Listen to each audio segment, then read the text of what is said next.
What is up everyone, Xeno What If here. For those that are new to the channel itself, subscribe and leave a comment down below for any new ideas for new videos. Here to bring in the movie of What If Tucker, Caboose and Sarge joined the UNSC and became Spartans Halo 2 arc.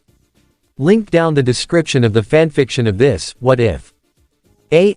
Listen to here YouTube. I do not own anything and this is not a scam. Also this is a sequel to Red vs. Blue, unleashed by Infinite Souls 42, and there is not going to be any Project Freelancer. This sequel is going to be my own version where Tucker, Caboose and Sarge gain some character development. Chapter number 1, The New Began. In the aftermath of the events that happened in Blood Gulch with the flood infection, years passed by as the three remaining members of Reds and Blues, Tucker, Caboose and Sarge. Earth Defense Platform, Cairo. The three members of the Reds and Blues were able to meet Admiral Hood, a commander part of the UNSC. Admiral Hood was rather surprised to see a bunch of simulation soldiers wearing similarly Mark vs. Spartan armor to Master Chief while also surviving the flood outbreak that happened on their outpost of Blood Gulch. Admiral Hood gave them an option to actually join the Spartan program or just live normal lives, which the three members of the Reds and Blues carefully decided their options: decide to live a normal life. However, the images of the flood outbreak that happened in Blood Culture still haunt them to this day. Sarge, being the soldier he likes for war and combat, decided to actually be part of the Spartan program. Even Caboose and Tucker also agreed as well, seeing that they had nothing else better to do. Admiral Hood decided to actually make them become part of Blue Team, making Master Chief become the leader of the team. Sarge was appalled at first but didn't realize that he was the only member of Red Team, which mean he was kind of had no choice but to be part of Blue Team of the UNSC, making Master Chief the leader of the team. The procedure that happened when all three members of the Reds and Blues took on the procedures for the Spartan program, making them more physically strong and enhanced, including what new armor upgrades such as new shields and equipment. A few years later had passed by. Admiral Hood was able to find out more about Project Freelancer, including the injustice that happened to other simulation troopers that also were nothing more but lab rats. Admiral Hood was able to show them video footage of every single thing about that simulation troopers from other outposts, including them being nothing more but lab rats, including about Leonard Church, was also an AI created by director Leonard Church. Tucker was completely shocked and outraged by this, that he could never believe everything he was done was nothing more but just a lie. Caboose was completely silent. He never expected his friend was actually a guy using them for some twisted experiment, and Sarge felt that his old world was shattered. Everything he believed in was nothing but a lie. And couple of years passed by. The three members of the Reds and Blues were completely shocked by the new information. Some of them felt a bit broken. Was everything that they have done, all those idiotic and stupidity that they have done over the course of years, was all for nothing. Nothing but just a lie. In a 1-year time skip, the Master Chief getting his new upgrades for the Spartan armor Mark 6 was in a testing chamber alongside of Marine, making sure that every inspections were going 100% well. Master Gunnery Sergeant, your plating was about to fail. There's viscosity throughout the gel layer. John 117, with his new Mark 6 armor on. Cut to the armory of Cairo Station. The UNSC officer handles equipment on a table. Master Gunnery Sergeant, optics. Totally fried. And let's not even talk about the power supply. The view shows the Chief's new helmet on the table. Master Gunnery Sergeant, you know how expensive this gear is, son. The view pans up the Chief's body, showing off his new armor. He fits his helmet into place just in time to block the view of his face. The helmet hisses and clicks when put on, then shortly stops. John 117, tell that to the Covenant. Master Gunnery Sergeant, well, I guess it was all obsolete, anyway. Master Gunnery Sergeant, your new suit's a Mark 6, just came up from Songnam this morning. Try and take it easy till you get used to the upgrades. Master Gunnery Sergeant, okay, let's test your targeting, first thing. Please look at the top light. Once the Chief does as he's told. Master Gunnery Sergeant, good. Now look at the bottom light. Once the Chief does as he's told. Master Gunnery Sergeant, alright. Look at the top light again. Once the Chief does as he's told. Master Gunnery Sergeant, that's it. Now the bottom one. Once the Chief does as he's told. Master Gunnery Sergeant, okay. If the chief doesn't pass the first diagnostic test. Master Gunnery Sergeant, tracking looks sketchy, I'm gonna run you through the full diagnostic. The diagnostic software sets your targeting system to be normal. Go ahead and look at the 4 lights, Chief. You want me to leave it like that, or make it inverted? If the chief wants it to be inverted is selected. Master Gunnery Sergeant, okay, now it's inverted. Go ahead and target him one more time. Should I leave it inverted, or put it back to normal? If the chief wants it back to normal is selected. Master Gunnery Sergeant, okay, now it's back to normal. I'll leave your targeting set to normal. If you change your mind, you can switch the setting anytime. Once diagnostic tests are complete. Master Gunnery Sergeant, stand by. I'm gonna offline the inhibitors. Move around a little, get a feel for it. When you're ready, come and meet me by the zapper. The Master Chief moves over to the shield recharge station. Master Gunnery Sergeant, pay attention, cause I'm only going over this once. This station'll test your recharging energy shields. Step on in, I'll show ya. The chief steps in the station. Master Gunnery Sergeant, your new armor's shields are extremely resilient, very efficient. Much better than the Covenant tech we used for the Mark V. The chief presses the red switch. The machine zaps the chief's shields, and they slowly recharge. Master Gunnery Sergeant, bingo. As you can see, they recharge a lot faster. The elevator door opens, and Sergeant Johnson steps out, wearing a naval dress uniform. The Gunnery Sergeant doesn't take notice. Master Gunnery Sergeant, if your shields go down, find some cover, wait for the meter to read fully charged. Sergeant Major Johnson, that, or he can hide behind me. You done with my boy here, Master Guns? I don't see any training wheels. Master Gunnery Sergeant, his armor's working fine, Johnson, so shut your chilly hole. You're free to go, son, just remember, take things slow. Sergeant Johnson, don't worry, I'll hold his hand. The Master Chief enters the elevator. Master Gunnery Sergeant, so, Johnson, when you gonna tell me how you made it back home in one piece? Sergeant Johnson, sorry, Guns. It's classified. Master Gunnery Sergeant, huh. My ass. Well, you can forget about those adjustments to your A2 scope. And you're sure as hell. The doors close and the elevator rises, drowning out the Gunnery Sergeant's voice. Sergeant Johnson, sarcastically, well, he's in a particularly fine mood. Maybe Lord Hood didn't give him an invitation.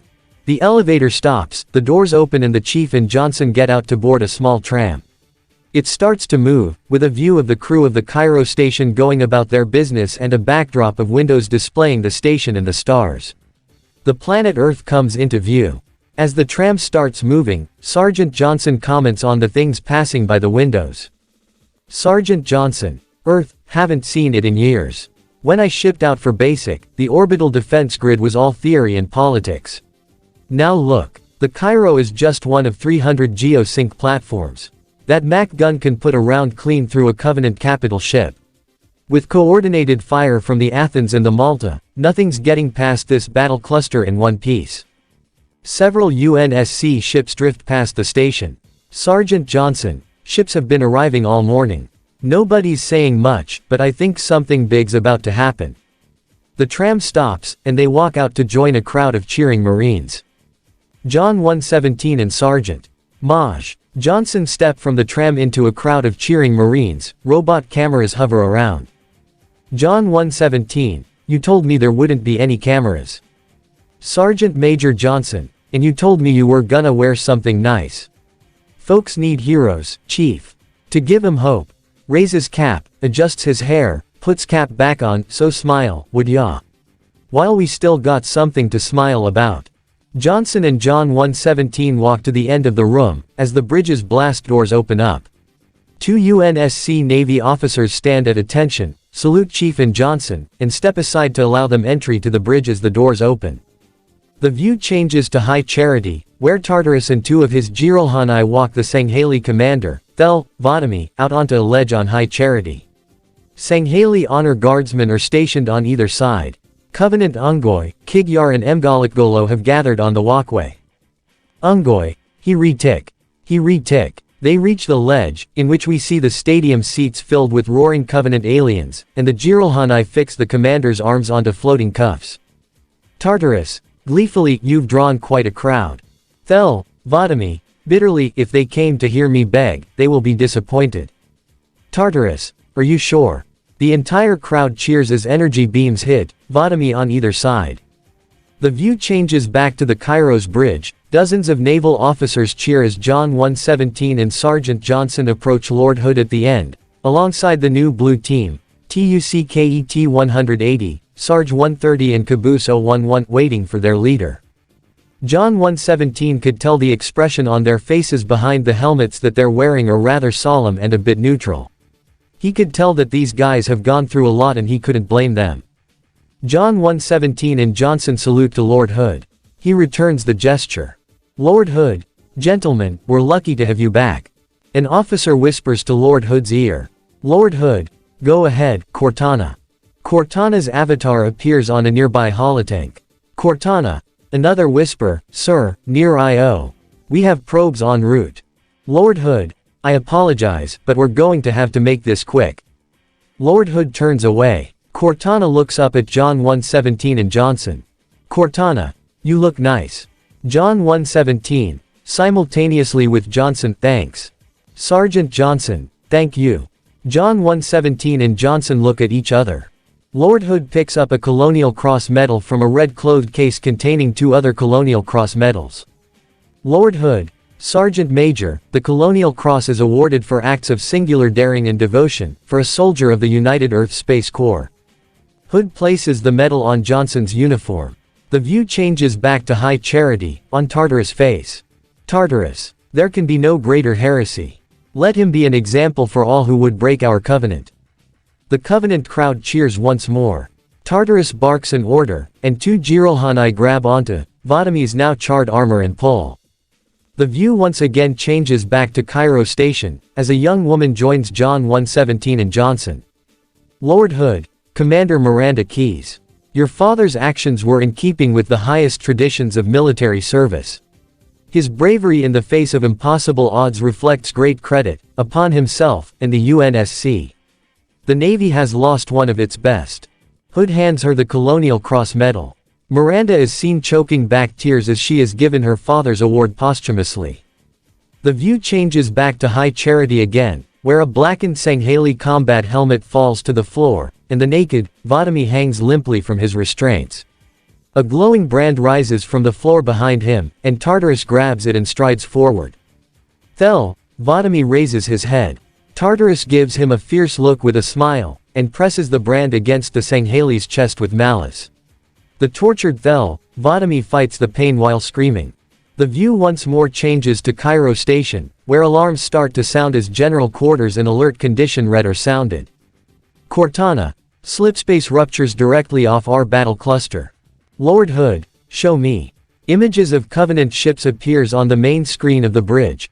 Cortana, 15 Covenant capital ships holding position just outside the kill zone. The screen shows UNSC ships approaching the Covenant fleet. Fleet Admiral Harper, this is Fleet Admiral Harper. We are engaging the enemy. Lord Hood, negative, Admiral. Form a defensive perimeter around the cluster. To Miranda Keyes, Commander, get to your ship, link up with the fleet. Keyes salutes. Commander Keyes, yes, sir. Leaves. Lord Hood, you have the MAC gun, Cortana. As soon as they come in range, open up. Cortana, gladly. Cortana's avatar disappears. Lord Hood, something's not right. The fleet that destroyed Reach was 50 times this size. An officer faces Lord Hood from his console on one of the various levels of the bridge. Officer, panicked, sir, additional contacts. Boarding crafts and lots of them. The view shifts back to the screen. Lord Hood, they're going to try to take our MAC guns offline, give their capital ships a straight shot at Earth. Looks to John 117, Master Chief, defend this station. Tucket 180, what about us, sir? What exactly do you want us to do? John 117, yes, sir. To Johnson, I need a weapon. Sergeant Johnson, right this way. Johnson and John 117 alongside Blue Team, TUCKET 180, Sarge 130 and Caboose 011 leave the bridge, as Lord Hood turns back to his command station. Through the bay windows looking up to the MAC cannon, the fleet turns to engage the Covenant attackers as they, and the ODPs, go to battle stations. Longsword fighters hurtle overhead trailed by Marathon-class cruisers. Cairo Defense Coordinator, loudspeaker, alert. Boarders inbound. Cairo Defense Coordinator, loudspeaker, all hands report to battle stations. This is not a drill. I repeat, this is not a drill. Tuckett 180 dual-wielding to SMGs including a battle rifle on his back. Sarge 130 given a new shotgun including alongside an SMG on his holster. Caboose 011 had his old-fashioned assault rifle alongside the holster of his armor pistol as well. Sergeant Johnson, comm, how's it going, Malta? Malta Defense Coordinator, comm, stand by, they're latched. Check your targets and watch the crossfires. Malta Defense Coordinator, comm, they're in standard formation. Little bastards up front, big ones in back. Good luck, Cairo. Outside, a Covenant boarding craft latches onto the hull, causing the station to shake. Weapons fire is soon heard from outside the doorway. Sergeant Johnson, I need a field of fire on that bulkhead. As soon as that door opens, let 'em have it. The Marines take up position around a sealed bulkhead and take aim. Johnson sets up a stationary gun turret.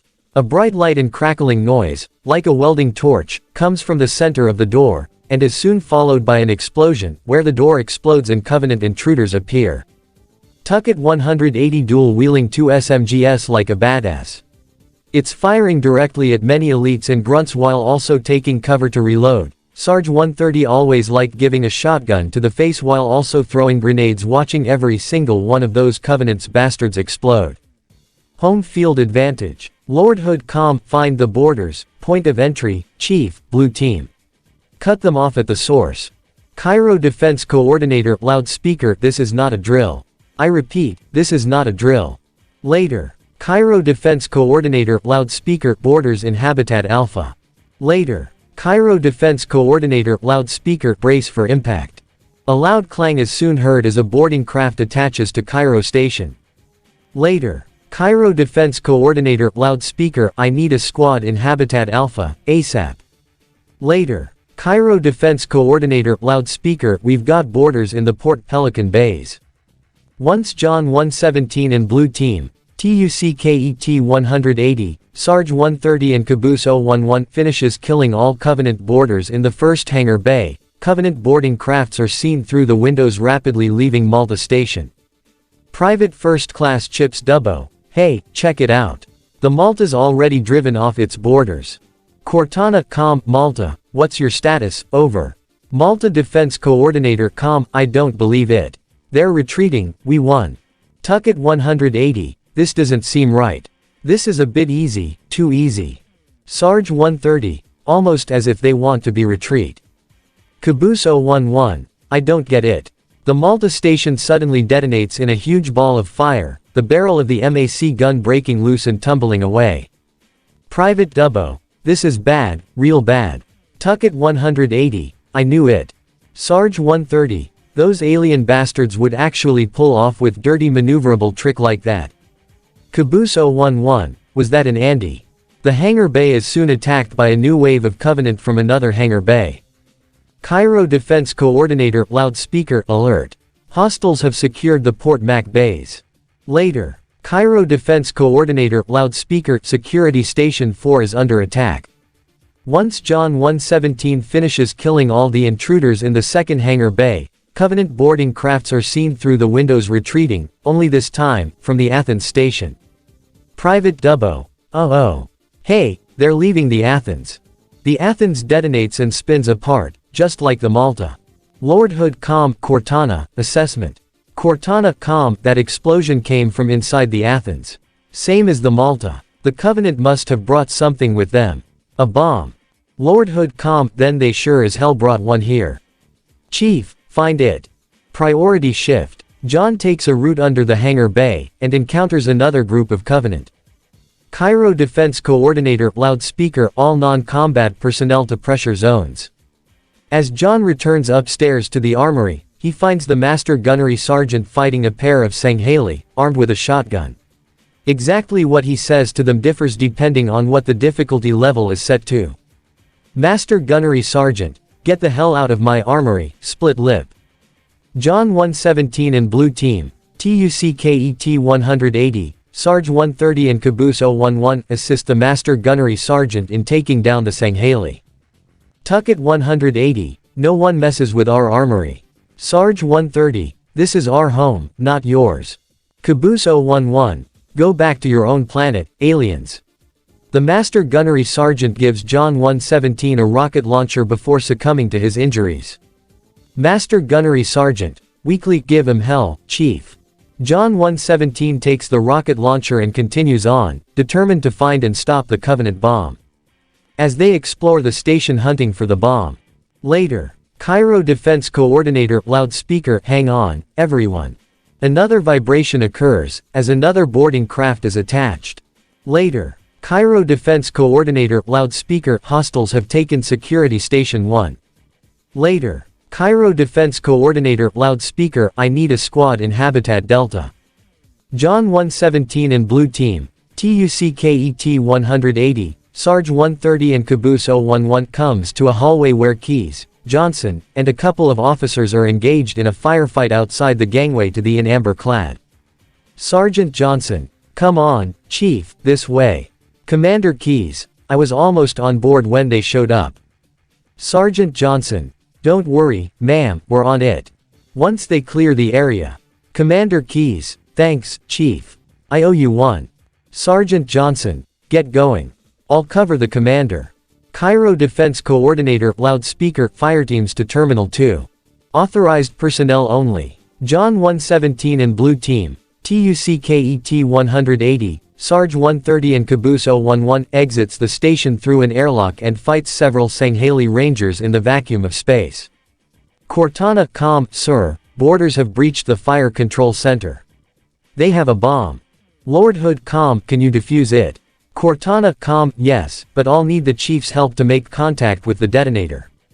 Lord Hood, com, Chief, get to the bomb, double time. Cortana, prioritize targets and fire at will.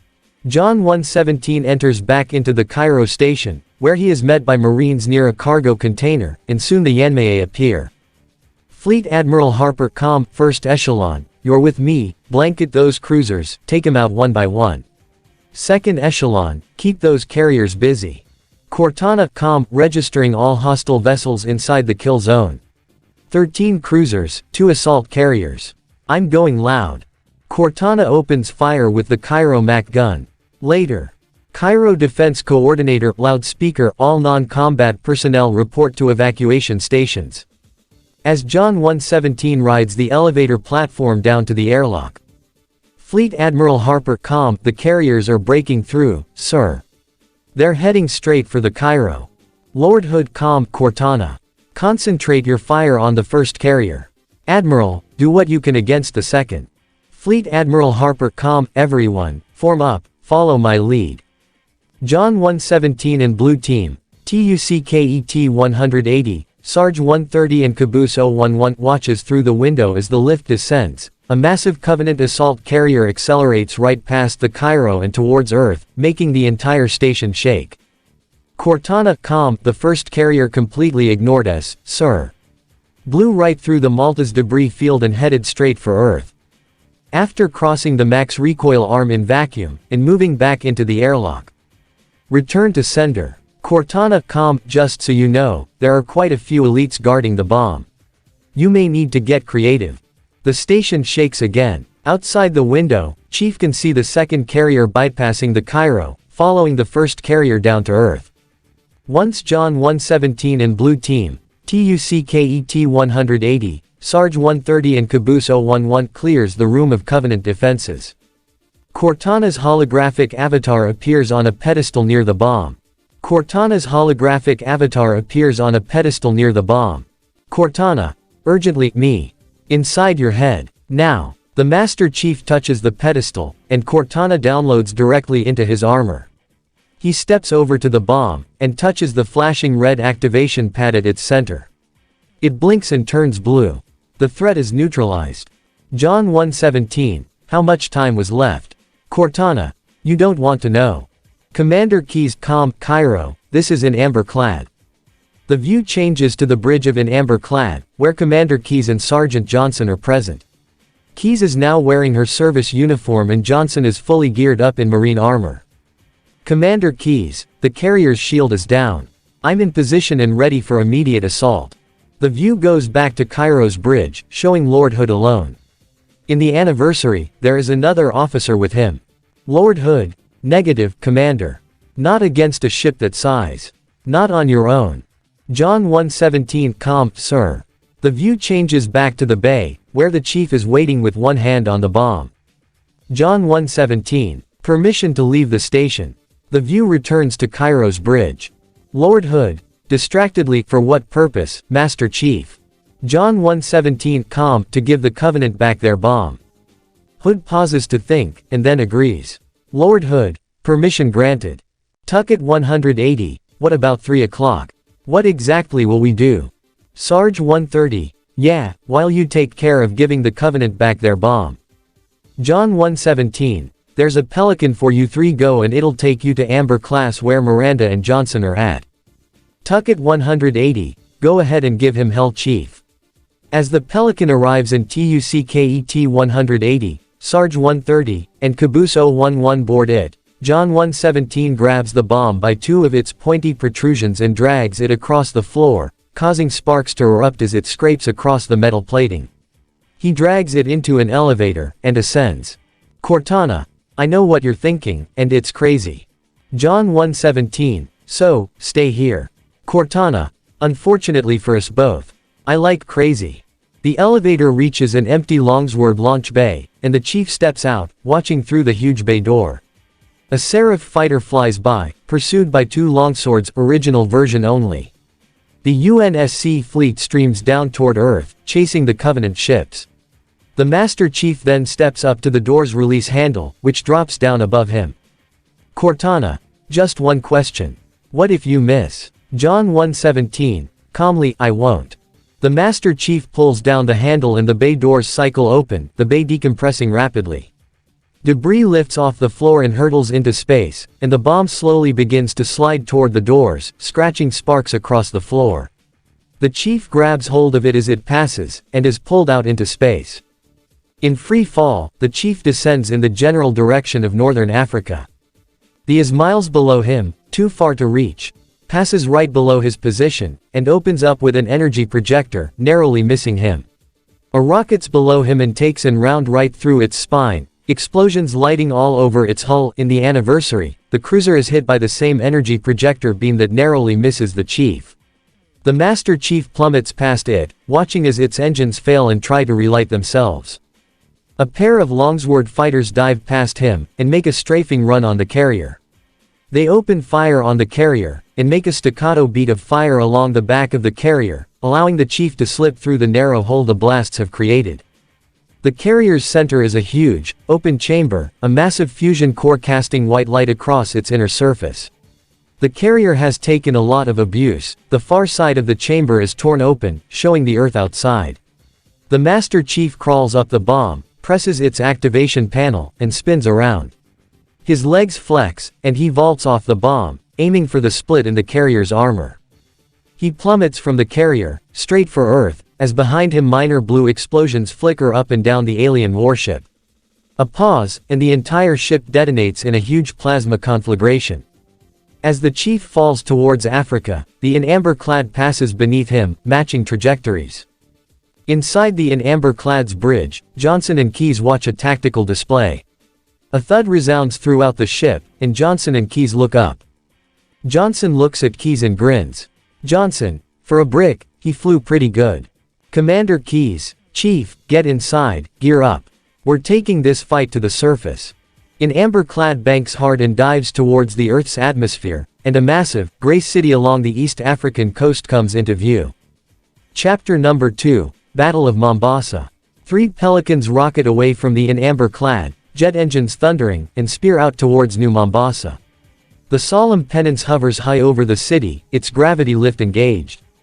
Cortana, calm, the message just repeats. Regret, regret, regret. The Master Chief alongside Blue Team, TUCKER 180, Sarge 130 and Caboose 011 worshipping next to ODSTs and Marines while he watches from the stern of a Pelican as the clouds roll by below. Commander Keys calm catchy. Any idea what it means? A convoy of warthogs are seen as the Pelicans pass over them.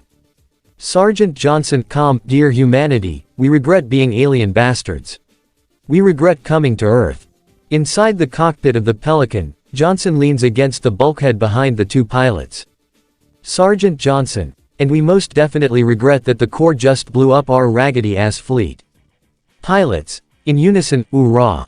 Cortana calm, regret is a name, Sergeant. The name of one of the Covenant's religious leaders.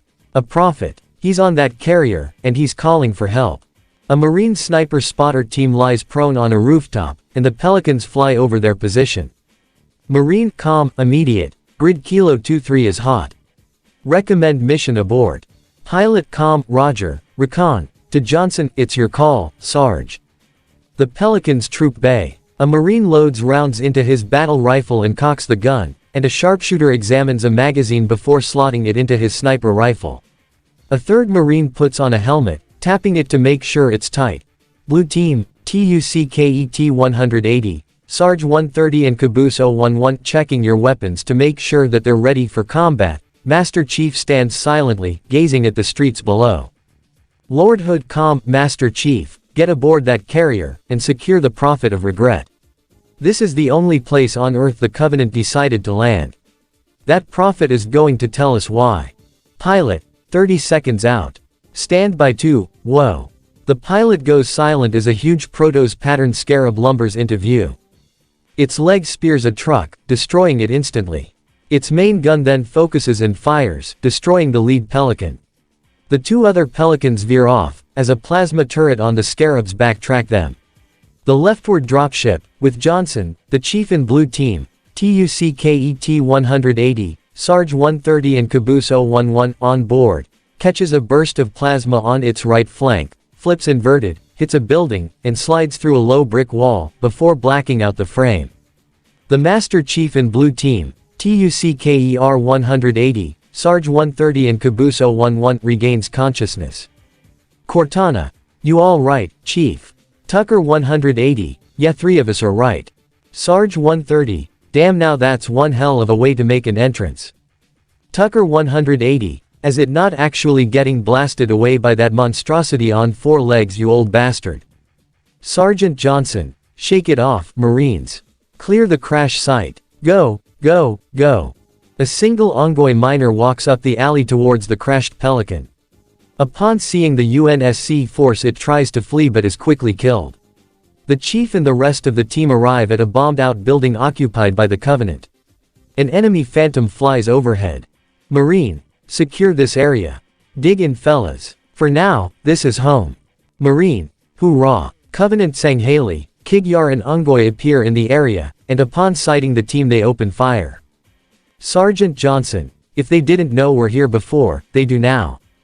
A few Covenant troops including Kigyar snipers appear on the rooftops. Sergeant Johnson, yep, here they come. Up high. Sergeant Johnson, I don't wanna kill ya, you're just too ugly to let live. After the first wave of Covenant forces are killed. Sergeant Johnson, more on the street, left side. After the second wave of Covenant are killed, another lance of Kigyar led by a Sanghali miner appear through the path the chief came in. Sergeant Johnson, we got jackals in the courtyard. Later, a group of Yanmei flies into the courtyard. Sergeant Johnson, buggers, heading over the rooftops. Another wave of Covenant attacks. Sergeant Johnson, across the street.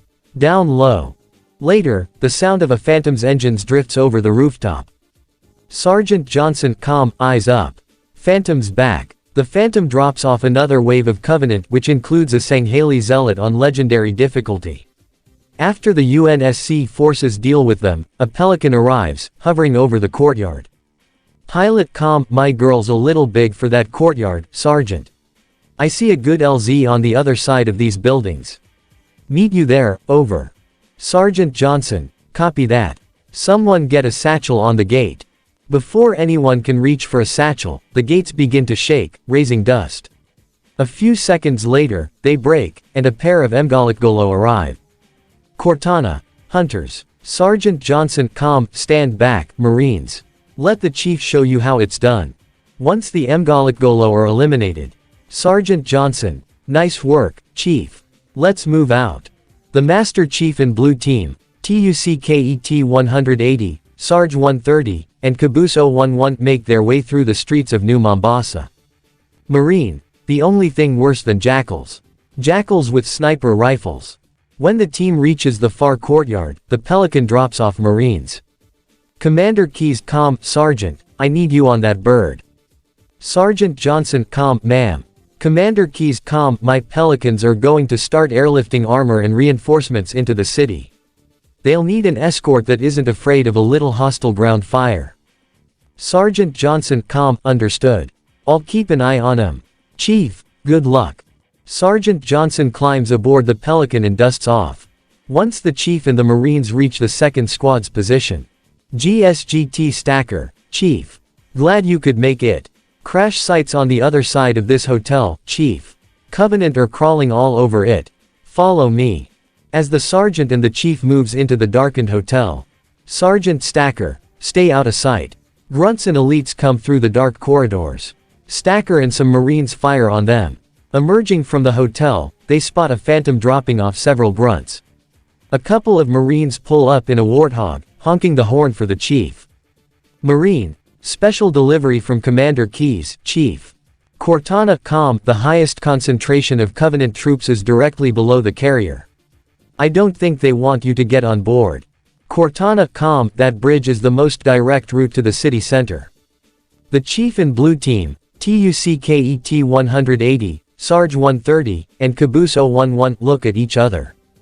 Sarge 130, well boys, let's go show these bastards what happens when you mess with Earth. Tucker 180, you know what? I'm with you on that, let's do this. Marine, oh man, I love the beach. Chips Dubbo, I hope you packed a suit, mate. Tucker 180, sorry pal, but right now we don't have time for the beach to get any chicks. Sarge 130, right now we have to deal with the Covenant, so trying to get your head out of the gutter. The Chief navigates the beaches. Commander Keys, calm, Chief, the carrier just launched a wave of pods. They're inbound on your position. Covenant orbital insertion pods slam down on the beach all around the Chief in Blue Team, TUCKER 180, Sarge 130, and Caboose 011, and armed elites spring out of them. The Chief in Blue Team, TUCKER 180, Sarge 130, and Caboose 011 fights through them. More Jackal snipers in deployable lookout towers, elites riding ghosts, and a phantom giving cover fire for them. Eventually, he and what Marine forces left with him arrive at a large highway tunnel with an unmanned ghost nearby. Cortana, this tunnel leads up to the bridge. It's full of rats, if you know what I mean. But it sure beats swimming. The Chief proceeds to move into the highway tunnel. Cortana, I've been analyzing the Covenant tactical chatter. They're surprised, confused. I don't think they expected us to be here. Not you and me, all of us, humanity, on Earth. Odd, I know, but it does help explain why they came here in such small numbers. Throughout the tunnel, the Chief and his team alongside Blue Team, TUCKER 180, Sarge 130, and Caboose 011 encounter many Covenant positions consisting of ghosts, plasma turrets, shades, drones, and even a few battlefield methane tanks. When the Chief in Blue Team, TUCKER 180, Sarge 130, and Caboose 011 comes across a group of shadows in the inner tunnels. Sergeant Johnson, calm, Chief, we're over the bridge. What's your status? The Chief in Blue Team, TUCKET 180, Sarge 130, and Caboose 011 engage in a fierce firefight with the shadows, destroying them with a combination of grenades and well-placed shots. Tucker 180, we're making progress, but we've got a lot more of them to go through. Sarge 130, yeah, but we're getting closer to the bridge.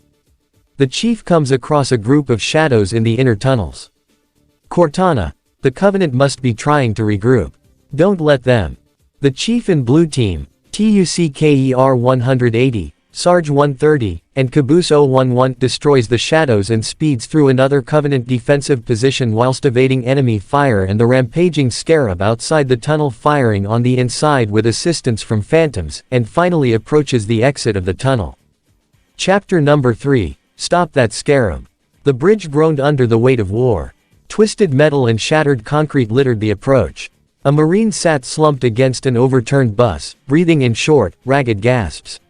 His eyes tracked John 117 and Blue Team as they marched past, four shadows in Mjolnir, boots crunching on broken glass. John stepped over the seated Marine without breaking stride, approaching a female Marine who stood rigid, her rifle still smoking. Female Marine, it blew right through us. She watched as the Scarab crested the bridge, its massive legs ramping over the wreckage before disappearing behind a burning skyline. 50 calorie rockets didn't do a thing. Tucker 180, whistling low behind his helmet. Well damn. Talk about heavy equipment. That's not a tank. That's a giant spider tank. With a laser. On fire. Sarge 130, folding his arms. No kidding. What about using one of the MAC guns to take it down? Female Marine, sorry, sir, but we cannot authorize the use of the MAC gun on any populated area. Sarge 130, damn. Tucker 180, well, it certainly seems that idea went down the drain so quickly. What's plan B? Praying. Because I'm not great at that. A Pelican screamed overhead, engines whining as it dropped a Scorpion tank onto the cracked asphalt with a earth-shaking thud. Sergeant Major Avery J. Johnson hopped off the boarding ramp, boots hitting the ground like a promise. John 117, Tucker 180, Sarge 130, and Caboose 011 walked over. Marines parted around Johnson like water around a rock. Sergeant Johnson, where's the rest of your platoon? Female Marine, wasted, Sarge. Marine 1, and we will be 2, sir, if we don't get the hell out of here. Sergeant Johnson placed a heavy hand on the Marine's shoulder. The man flinched, then steadied. Sergeant Johnson, you hit, Marine. Marine 1, and no, sir. Sergeant Johnson, then listen up. You had your chance to be afraid before you joined my beloved corps. But to guide you back to the true path, I brought this motivational device. He gestured at the Scorpion tank, then at John 117, our big green style cannot be defeated. Female Marine, what about that Scarab? Sergeant Johnson, we've all run the simulations. They're tough, but they ain't invincible. Stay with the Master Chief. He'll know what to do. Female Marine, yes, sir, Sergeant. Cortana, calm, thanks for the tank. He never gets me anything. Sergeant Johnson climbed back onto the Pelican, racking the charging handle on its mounted machine gun with a metallic CHK. Sergeant Johnson, smirking around an unlit cigar, oh, I know what the ladies like. He bit down on the cigar. The Pelican's engines roared. John 117 climbed into the Scorpion tank, a 66-ton beast of titanium and attitude. The turret traversed with a hydraulic hiss. Behind him, Blue Team piled into a Gauss Warthog. Tucker 180 took the driver's seat, hands gripping the wheel like he was born there. Sarge 130 mounted the rear turret, the M68 Gauss cannon humming as it spun up. Caboose 011 sat in the passenger seat, assault rifle across his lap, helmet tilted like a confused puppy. Tucker 180, all right. Let's show these Covenant freaks how we do things in Blood Gulch. Except less screaming, and more winning. Sarge 130, spinning the Gauss cannon, finally. A weapon that understands me. It shoots. It kills. It doesn't ask questions. Caboose 011, I have a question. If the Scarab is a spider, does that mean it has 8 butts? Because I think that would be very confusing for the other butts. Tucker 180, Caboose. Please, for once, just shoot. Halfway across the bridge, Banshees swooped in from both sides like metallic bats. Their plasma cannons stitched lines of green fire across the asphalt. 3 Phantoms rumbled overhead, deploying another Wraith tank and a fresh wave of grunts and elites. The Scorpion's main gun roared. The shell slammed into a Banshee, turning it into a fireball. Tucker 180, hang on. He yanked the wheel. The Warthog fishtail-ed around a stream of plasma, tires smoking. Sarge 130 tracked a Banshee, fired the Gauss cannon, crack, and the shot punched clean through the cockpit. The alien craft spiraled into a building. Sarge 130, huh. That's for Blood Gulch, you flying saucer reject. Caboose 011, firing his assault rifle at a grunt, I am helping. I am shooting the little ones. They make squeaky noises when they fall. Grunt. Running in circles, he's in my head. The blue one is in my head. Caboose 011, that is correct. Now please stop moving so I can shoot you. They entered the highway tunnel. Resistance was light, a few scattered grunts, a jackal that Tucker ran over without slowing down. Then they hit the barrier. A makeshift wall of burned-out cars and concrete blocks blocked the tunnel. 3 jackals crouched on top, shields raised, firing plasma pistols. Female Marine from a warthog that pulled up beside them secured the area. A different female Marine approached John 117 on foot, holding out a shotgun. Female Marine 2, it's tight quarters on the other side, sir. Use this. John 117 took the shotgun. Pumped it once. The sound echoed. Tucker 180, you know, for a guy who doesn't talk much, you're really good at making guns sound scary.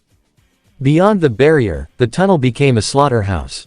Wrecked vehicles. Flickering lights. The smell of ozone and blood. A pair of elites charged from the darkness, energy swords igniting with a threatening hum. Sarge 130, contact. He fired the Gauss cannon point blank. The first elite disintegrated. The second leapt. Caboose 011 stepped out of the warthog, raised his assault rifle, and fired a 3-round burst directly into the elite's faceplate. The alien crumpled. Caboose 011, looking down at the body, he was going to hurt Sarge. I did not want that. Sarge yells at me, but he is my friend. Sarge 130, pausing. I'm not gonna cry. Marines don't cry. That's oil in my eye. Tucker 180, sure, Sarge. Oil. From the darkness, twin beams of light, jackal snipers. Tucker ducked behind the warthog's hood as a beam rifle shot sparked off the armor. Tucker 180, snipers. Everyone get low. John 117 didn't get low. He raised his battle rifle, tracked the muzzle flash, and fired 3 rounds. A jackal tumbled from its perch. He fired again. The second sniper went silent. Caboose 011, whispering, Chief is very good at finding things that are trying to hide. I think he has magic eyes. They pushed through sewage tunnels, dark, wet, smelling like regret, and emerged into a massive courtyard. Sunlight. Finally. A jackal sniper was perched on a collapsed overpass, lining up a shot on a squad of pinned Marines. John 117 moved before anyone else reacted, fast, silent, inevitable. He appeared behind the jackal, grabbed its head, and twisted.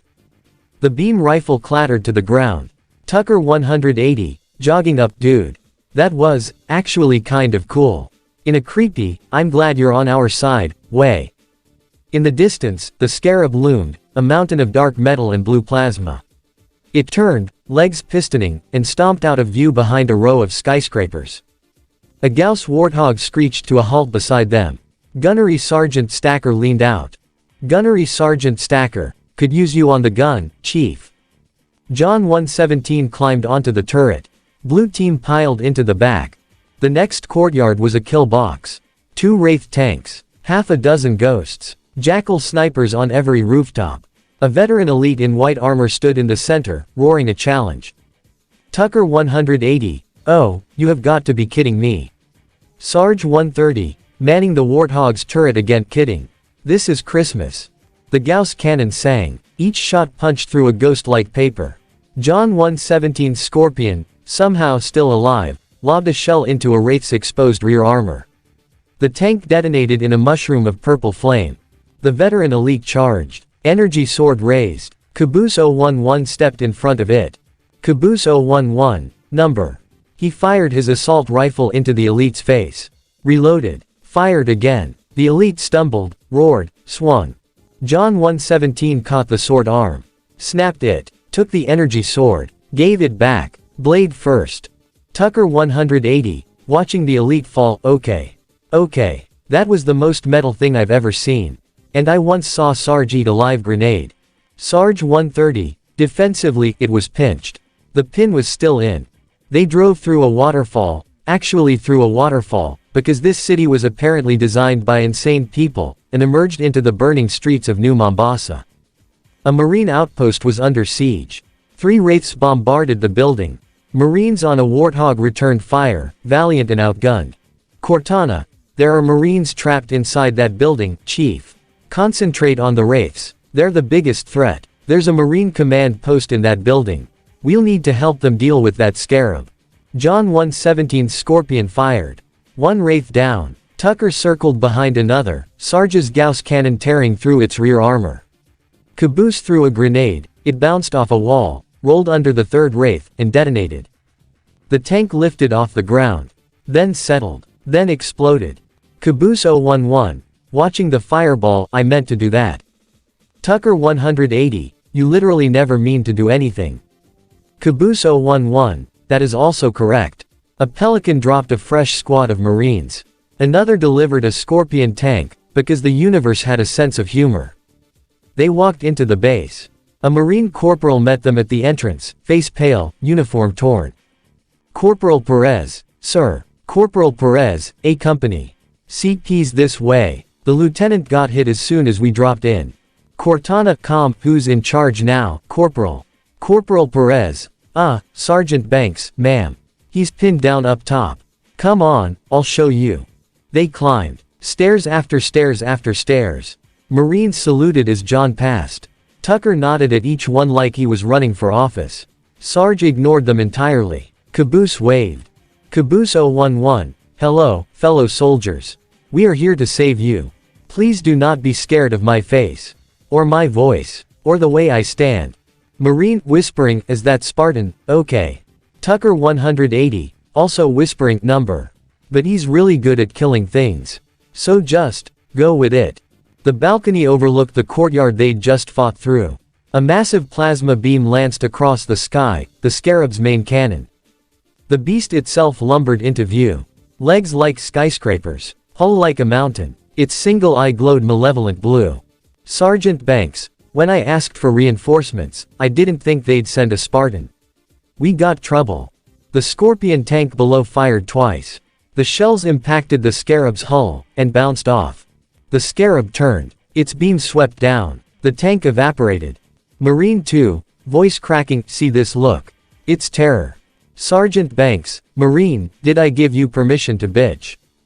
They opened fire. Rifles. Rockets. The Gauss Warthog. Nothing stopped it. The Scarab kept advancing, crushing pedestrian walkways like toothpicks. Sergeant Banks, I don't think it's stopping. Get your heads down. The Scarab walked over them. John 117 looked up. The underside of the beast filled his entire Shi-Yi, gears and pistons and glowing heat vents. It passed. An antenna crashed down beside them, sparking. Sergeant Banks, roaring, that thing is really starting to piss me off. Marines, time to kill us a Scarab. Corporal Perez, calm, it's over here, sir. John 117 ran. Blue team followed. They entered a large building, abandoned, dark, echoing with the distant thunder of the Scarab's footsteps. Walkways stretched over a water-filled canal. Covenant troops fired from above and below. Tucker 180, ducking behind a pillar. Why do they always have the high ground? It's like they've never seen a war movie. Sarge 130, firing his shotgun because they're cowards. Real soldiers fight from the bottom up. Caboose 011, running across an exposed walkway, bullets sparking around him. I am being a real soldier. I am also being shot at. This is fine. The Scarab walked through the canal below them, water splashing around its legs. John 117 jumped. He landed on its hull. Tucker 180, looking over the edge. Did he just? Sarge 130, already jumping, follow that man. Caboose 011, jumping after them. They landed in a heap on the Scarab's back, Tucker on top of Sarge, Caboose on top of Tucker, everyone yelling. Tucker 180, get off me. Sarge 130, you get off me. Caboose 011, this is a very uncomfortable hug. They fought through the Scarab's interior. Tight corridors. Pulsing blue conduits. Grunts screaming in panic. Elites roaring in defiance. Two ultra grunts, gold armor, oversized fuel rod cannons, blocked the path. Tucker dual-wielded his SMGs and hosed them down. Sarge followed with a shotgun blast to the face of each. Tucker 180, reloading, that was for church. And also for that time a grunt stole my wallet. I never forgot that. At the core, an ultra-elite stood waiting. Two major elites piloted the Scarab from a raised platform. The ultra-elite charged. John 117 caught its sword arm. Tucker shot it in the knee. Sarge blasted its other knee. Caboose ran up behind it and hit it in the back of the head with the butt of his rifle. Caboose 011 is the elite crumpled go to sleep, angry dinosaur. You need a nap. John 117 stepped onto the pilot platform. 2 shots. 2 major elites fell. The Scarab shuddered. Cortana, it's over. Get clear. They ran, jumped, landed hard on a concrete walkway as the Scarab collapsed behind them, legs buckling, hull splitting, plasma vents guttering out like dying stars. Sergeant Johnson calm, triumphant, that's right, you mothers. Run. Commander Keyes calm, not if we can help it, Sergeant. On the bridge of the in amber clad, Commander Keyes stood at the viewport. Commander Keyes, extract the chief in blue team. Return to in amber clad. Sergeant Johnson, video comm, roger that. Lord Hood, video comm, status. Commander Keyes, sir, the Prophet is bugging out. Request permission to engage. Lord Hood, negative, Commander. All Vector 2 heavies for Starside intercept. The Covenant assault carrier began to accelerate. A purple glow appeared in front of its bow, a slipspace rupture. Nav officer, ma'am, slipspace rupture off the target's bow. It's going to jump, inside the city. Commander Keyes, there's no time, sir. Lord Hood, video comm, green light. Green light to engage. The in amber clad lurched forward. Johnson's Pelican, with John 117, Tucker 180, Sarge 130, and Caboose 011 aboard, docked through a hatch under the ship. Commander Keyes, punch it. Get us close. Nav officer, ma'am, without a destination solution. Commander Keyes, we are not losing that ship. The assault carrier entered slipspace. The in amber clad followed. The jump created a massive electromagnetic pulse, a wave of blue-white light that engulfed the whole of New Mombasa. And then, silence. Caboose 011, looking out a viewport as reality bent around them. Tucker. I think we are inside a very big sparkle. Tucker 180, holding onto his seat. Caboose. Shut up. Sarge 130, grinning behind his helmet. Now that's what I call a tactical retreat. John 117, quietly, number. That's an advance. The slipspace tunnel swallowed them whole. Chapter number 4, Delta Halo. A slipspace rupture tore open the void. Solemn penance emerged first, massive, scarred, triumphant. Behind it came debris from New Mombasa, chunks of concrete, twisted steel, the shattered remains of buildings that had stood for centuries. And tumbling through the rift like a leaf caught in a storm, the UNSC in amber clad. Bridge of the in amber clad.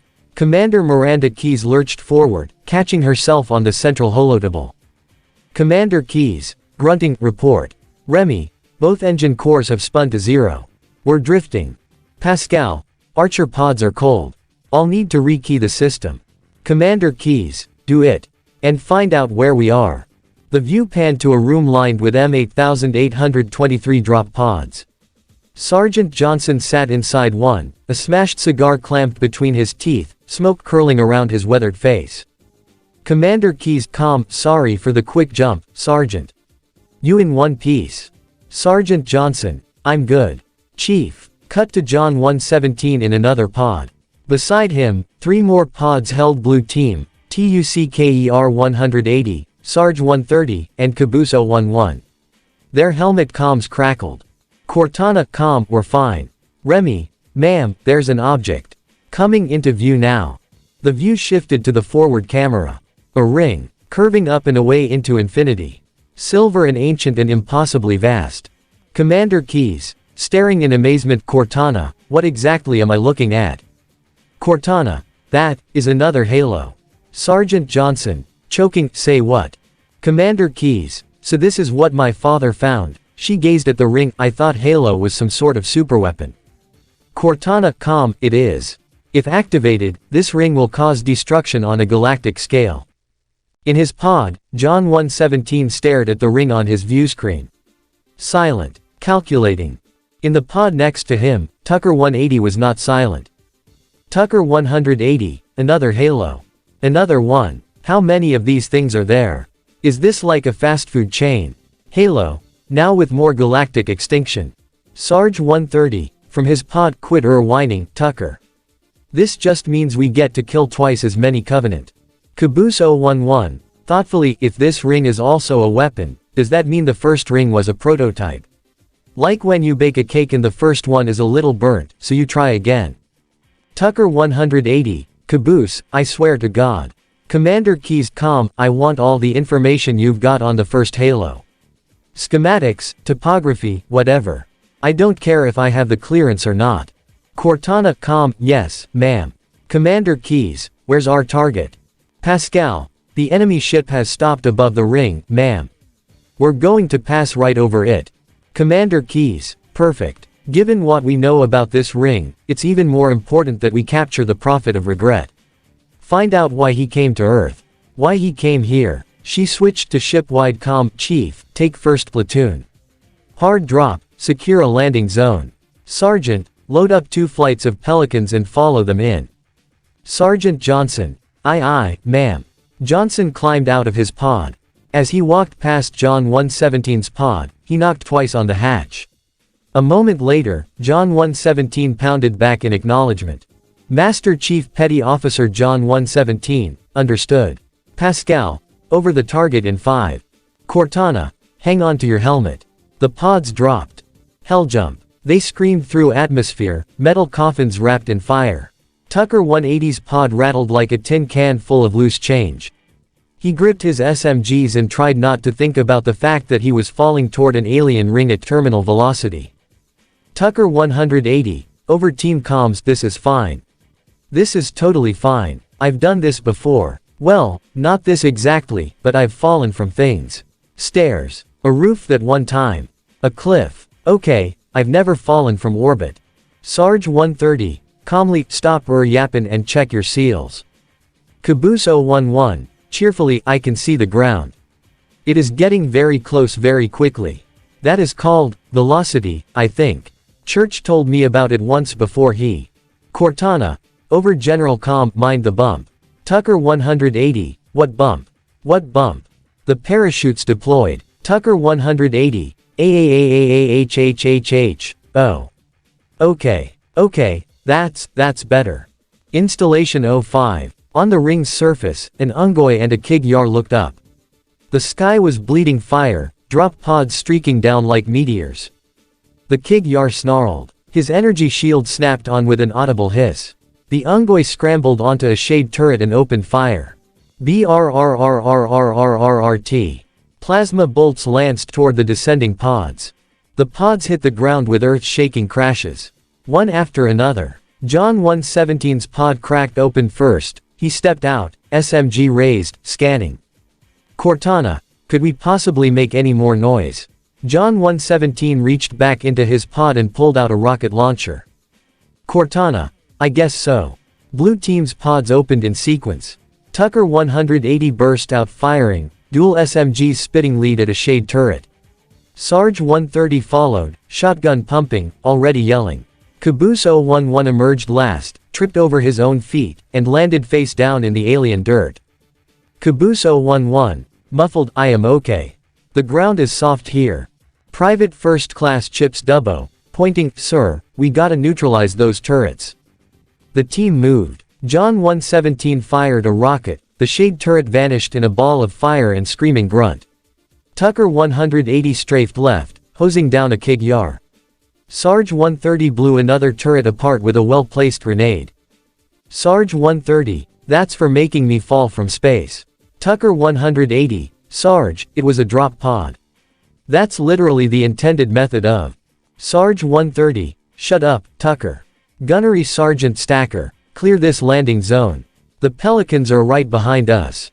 They pushed forward. Ancient Forerunner structures loomed around them, stone and metal, older than humanity. Covenant troops poured out of every doorway. Elites roared challenges. Grunts squeaked and died. Caboose 011 found a rhythm. Shoot. Reload. Shoot. He was slow, but he was steady. An elite charged him with an energy sword. Caboose stepped aside, the elite stumbled past, Caboose shot him in the back. Caboose 011, to the body, you should have watched where you were going. That is a very pointy sword. You could hurt someone. Tucker 180, panting, reloading. Caboose, did you just use tactics? Caboose 011, I do not know what that word means, but yes. They cleared the structure. Bodies littered the ancient stone. John 117 stood in the center, scanning for more hostiles.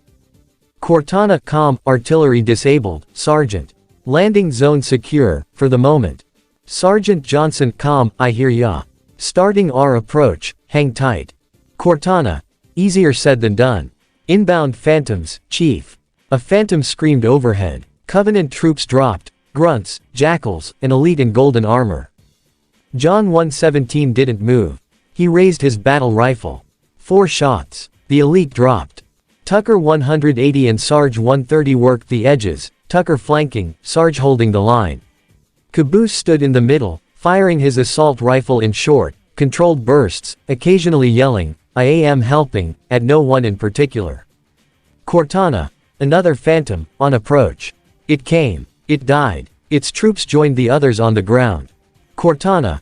Hold here until the Pelican arrives, Chief. Dubbo. Here comes our ride. A Pelican descended, carrying a warthog and 2 fresh Marines. The pilot set it down hard, tires smoking. Sergeant Johnson, calm, I got a good view coming in. There's a big building in the middle of this island's lake. Cortana, calm, I saw it too. It looks like a temple.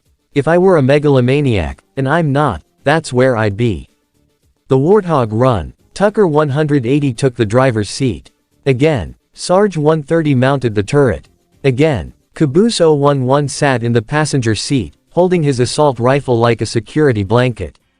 Tucker 180. You know, for a guy who claims to hate driving, you're pretty quick to let me do it. Sarge 130. I ain't letting you do nothing. You just grab the wheel first. Caboose 011. I like riding in the middle. It is like being a sandwich. But with guns. Tucker 180. I don't know how to respond to that, so I'm just gonna drive. They crested a ridge. The lake spread out before them, crystalline blue, impossibly calm. In the center, the temple rose from the water like a prayer-made stone. Dubbo. Whoa, it's like a postcard. Dear Sarge, kicking ass in outer space, wish you were here. Sergeant Johnson, calm, I heard that, jackass. The bridge ahead was held by the Covenant. Wraith tanks on the far side. Shade turrets everywhere. Ghosts skittering across the stone like metallic insects. Cortana. The Covenant have control of the bridge ahead. They're going to try to bottle us up on this side of the gorge. The controls to extend the bridge should be in this structure. Dubbo. Watch out, Chief. Wraiths on the far side. Tucker 180. Gunning the warthog, hang on. He wove through plasma fire. Sarge 130's Gauss cannon cracked, a ghost exploded. Crack, another. Crack. A shade turret fell silent. Sarge 130, I love this gun. Caboose 011, leaning out the side, firing his rifle, I also love this gun. But it is a different gun. They reached the structure. John 117 dismounted, cleared the interior with surgical precision. An elite lunged, John caught its arm, broke it, took its plasma rifle, and killed it. Tucker 180, watching from the warthog, show off. John activated the switch. The bridge extended with a deep, mechanical groan. Dubbo. Good, the bridge is down. Now about those wraiths. Sergeant Johnson, calm, roger that. Armor's on the way. The temple approach. They fought through corridors and courtyards, through caves and waterfalls. Blue team stayed close to John 117, not quite keeping up, but never falling behind. Tucker 180 proved himself a competent shot. Not a sniper, not a savant, but competent. He put rounds where they needed to go and kept his head down when the plasma got thick. Sarge 130 was a force of nature. He didn't take cover. He became cover. His shotgun spoke in thunder, and every time it did, a Covenant soldier died. Caboose 011 was. Caboose. He wandered into crossfires and somehow emerged unscathed. He forgot to reload until his rifle clicked empty, then reloaded while an elite swung at him, and ducked at exactly the right moment. He was chaos. Beautiful, inexplicable chaos. Tucker 180. After watching Caboose kill 3 jackals by accident, I've decided not to question it anymore. Sarge 130. First smart thing you've said all day. They reached the gondola. Cortana. A gondola's launching from the far towers. Big surprise, it's full of Covenant reinforcements. The gondola docked. Elites and grunts poured out. Blue team cut them down. Cortana. Well, they were nice enough to bring us a ride. Dubbo. Alright, everyone aboard. Stacker. I'll drive. Dubbo. What's to drive? It comes here, it goes there. Caboose 011. Climbing aboard. I have never been on a boat that flies before. Is it still called a boat? Or is it a sky boat? Tucker 180. Sighing, it's a gondola. Caboose. Caboose 011. Gondola. That is a nice word. Gondola. It sounds like a type of pasta. Sarge 130. Loading his shotgun. Focus, people. We got a prophet to kill. The gondola crossed the lake. Yanmei swarmed them, buzzing, chittering, dying. Cortana. This lake couldn't have been created by volcanic action, which means it was either built this way on purpose, or was created by some other cataclysmic event. Sorry, were you trying to kill something? Tucker 180. Firing at a drone. Yes, Cortana. Yes, I was. Another gondola pulled alongside. Elites opened fire. Caboose threw a grenade. It bounced off the railing, landed at his own feet. He panicked, kicked it, and it flew directly into the enemy gondola. The explosion was spectacular. Caboose 011. Watching the burning wreckage drift away. I meant to do that. Tucker 180. You literally never. Caboose 011. I meant to do that. They reached the far structure. Fought through more Covenant. Rode an elevator underwater, the murky depths pressing against the glass, alien fish swimming past. Cortana. I've intercepted a secure transmission from Regret's carrier to something called High Charity. It seems to be a formal apology to the prophets of truth and mercy. Apparently, Regret jumped the gun when he attacked Earth. He's asking the other prophets to forgive his premature arrival. Tucker 180. Wait. So that whole invasion of Earth was because this guy showed up early. Cortana. That's correct. Sarge 130. Laughing bitterly. So we almost lost our home planet cause some alien priest couldn't read a calendar. Caboose 011. That is very rude. You should always RSVP. They emerged from the elevator into a massive chamber. A hologram of Regret loomed above them, preaching to empty air. Prophet of Regret. Hologram. Most of those we encountered in our search were compelled to join our union. To take part in a moment of promise, freedom for allegiance, salvation for service. But some, like the humans, chose to impede our progress. Block our access to sacred sites, damage holy relics. For their transgressions, the humans shall be hunted until none remain alive. Dubbo. Oh man, he's so dead. Tucker 180. Checking his SMGs. You know what? For once, I agree with the Australian. They pushed through the final corridors. Honor guards. Snipers. A pair of hunters that Sarge 130 killed by shoving a grenade into the gap between their armor plates. Sarge 130. Is the hunters collapsed textbook. Tucker 180. That was not textbook. That was insane. Sarge 130. Same thing. They stepped outside. The temple rose before them, massive, ornate, guarded. And above it, the sky was tearing open. Slip space ruptures. Hundreds of them. Thousands. Covenant ships poured through like locusts. And behind them, a sphere of impossible size, High Charity, the holy city of the Covenant. Cortana. That's the largest Covenant fleet I've ever seen, the largest anyone's ever seen. Dubbo. Gazing up. Man. Look at the size of that thing. Tucker 180. Quietly. Oh, you have got to be kidding me. Sarge 130. Loading his shotgun with deliberate calm. More targets. Caboose 011. Tilting his head. Is that a planet? Or a really big ball? Cortana. Get inside the temple and kill Regret. Before it can stop us. The prophets fall. The temple interior was a kill box. Honor guards in gleaming armor. Grunts with fuel rod cannons. Jackal snipers on every balcony. Blue team fought like demons. Tucker 180 emptied his SMGs, dropped them, pulled his battle rifle, and kept firing.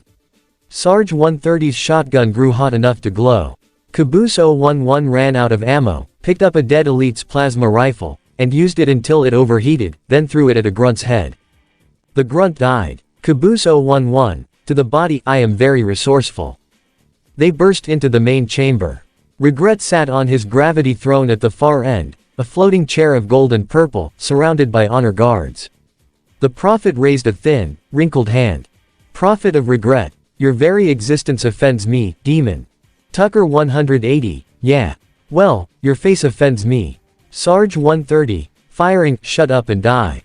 The honor guards charged. John 117 met them head on. Tucker and Sarge covered his flanks. Caboose stood in the center of the room, firing at anything that moved, occasionally yelling, I am also here. John 117 climbed onto the throne. Regret screamed. John 117 punched him. Once, twice, 3 times, 4. The prophet slumped. The throne sparked, smoked, crashed to the ground. Cortana, bad news. The phantoms are turning around. The fleet is preparing to fire on our position. We need to get out of here. Tucker 180, out. Out where? The escape. They ran. The temple shook. Solemn penance, the carrier, hovered directly overhead. Its energy projector charged with malevolent light. Cortana, run. The beam fired. The temple exploded behind them. John 117 leapt. Tucker 180 dove. Sarge 130 grabbed Caboose by the back of his armor and threw him clear. They hit the water. Sinking. Darkness closing in. Tucker 180's lungs burned. He kicked toward the surface. Something wrapped around his leg. Tucker 180, bubbling, MMFFF. A tentacle. Massive. Pale. Ancient. It dragged him down. He saw the others being pulled too. John 117 fighting. Sarge 130 cursing bubbles. Caboose 011 looking, curious. And then a voice. Not over comms. Not through the water. Inside his skull. Grave mind. This is not your grave. Tucker 180's vision swam. The tentacles tightened. Grave mind. But you are welcome in it. Chapter number 5. Grave mind. A.N. Only Tucker 180 and John 117 teleport to high charity. Darkness. Pressure. The cold grip of something ancient.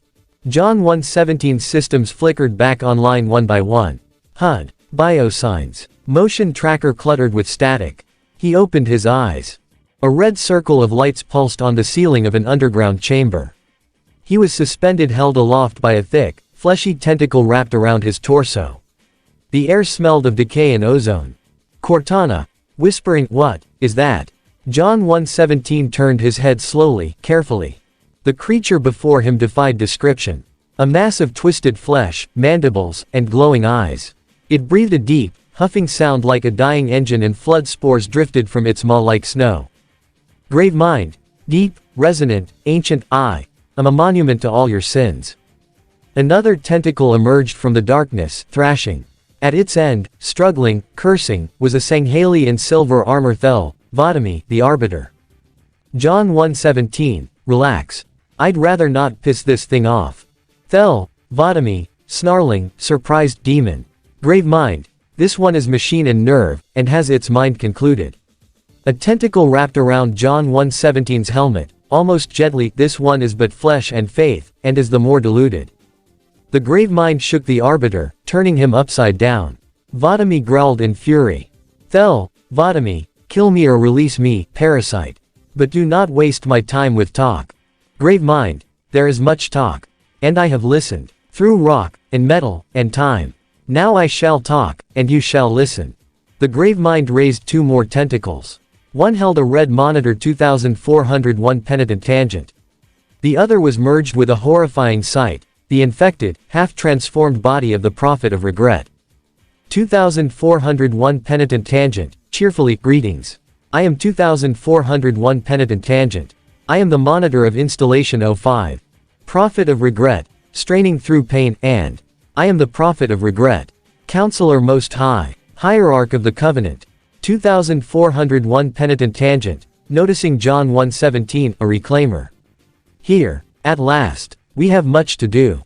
This facility must be activated if we are to control this outbreak. Prophet of regret, stay where you are. Nothing can be done until my sermon is complete. 2401 penitent tangent, not true. This installation has a successful utilization record of 1.2 trillion simulated and 1 actual. It is ready to fire on demand. Prophet of regret, to the Arbiter of all the objects our lords left behind. There are none so worthless as these oracles. Yelling, they know nothing of the great journey. 2401 penitent tangent, and you know nothing about containment. You have demonstrated complete disregard for even the most basic protocols. Grave mind. This one's containment, and this one's great journey, are the same. The grave mind lowered its tentacles. Regret shrieked in fear, a wet, gurgling sound. Grave mind. 2. Vodami, your prophets have promised you freedom from a doomed existence, but you will find no salvation on this ring. Those who built this place knew what they wrought. Do not mistake their intent, or all will perish as they did before. For the first time, Vodami stopped struggling. He stared at the grave mind, curious, uncertain, listening. John 1:17. This thing is right. Halo is a weapon. Your prophets are making a big mistake. Thel, Vodami, your ignorance already destroyed one of the sacred rings, demon. It shall not harm another. Grave mind, if you will not hear the truth, then I will show it to you. There is still time to stop the key from turning, but first it must be found. The tentacles gestured to each of them in turn. You will search one likely spot, and you will search another. Fate had us meet as foes, but this ring will make us brothers. John 1:17 felt the world twist. Tucker 180, from somewhere in the darkness, Chief. Chief. Cortana. Tucker. Tucker 180, oh thank God, where are we? This place smells like someone's grandpa died and then kept dying. Grave mind. A new tentacle snaking toward Tucker 180's pod. Ah. Another soul. This one is unexpected. Tucker 180, unexpected. I was just standing there. Well, sinking. In water. And then a giant you grabbed me. Grave mind. You are amusing. I shall keep you. Tucker 180, keep me. I'm not a pet. I'm a Spartan. I have a sword. Well, not on me right now, but I have one somewhere. This is very uncomfortable. Cortana. Sighing, Chief, please tell me you have a plan. John 1:17, working on it. Grave mind, there is no time for plans. Only action. The world turned inside out. High charity. The council chamber materialized around John 1:17 in a wash of blue light. He stumbled once, caught himself, raised his weapon. Behind him, Tucker 180 hit the ground face first. Tucker 180, muffled, ow. I felt that. Through the armor. That's how hard I hit. Cortana. Quietly, Chief. Look. The prophet of truth stood at the far end of the chamber, addressing a crowd of covenant. The index, the key to Halo, glowed in his hand. Prophet of truth. We are, all of us, gravely concerned. The release of the parasite was unexpected, unfortunate. But there is no need to panic. In truth, this is a time to rejoice. A moment that all the covenant should savor. For the sacred icon has been found. With it, our path is clear, our entry into the divine beyond guaranteed. The great journey is nigh. An Ungoi camera operator noticed the two Spartans standing behind truth. Its eyes went wide. John 1:17, boo. The Ungoi shrieked, threw its needler in the air and fled.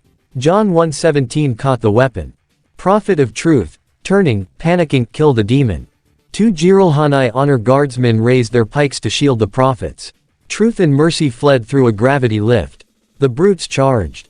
Tucker 180, finally on his feet, SMGs raised, oh, finally.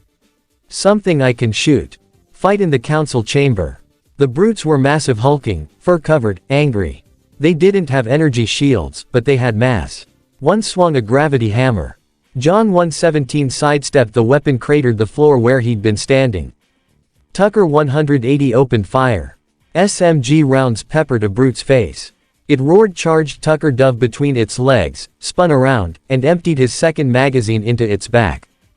Tucker 180, as the brute collapsed, yeah. That's right. Who's the demon now? Cortana. They don't have shield generators, but take them out before it's berserking. The remaining brute's eyes went red. It howled a sound like tearing metal and threw itself at John 1:17. The chief caught its arms. They struggled, muscle against muscle, armor against fur. Tucker 180, running up, Chief, move. John 1:17 dropped. Tucker 180 fired. The brute took 20 rounds to the chest and kept coming. John 1:17 pulled his sidearm and put 3 rounds through its skull.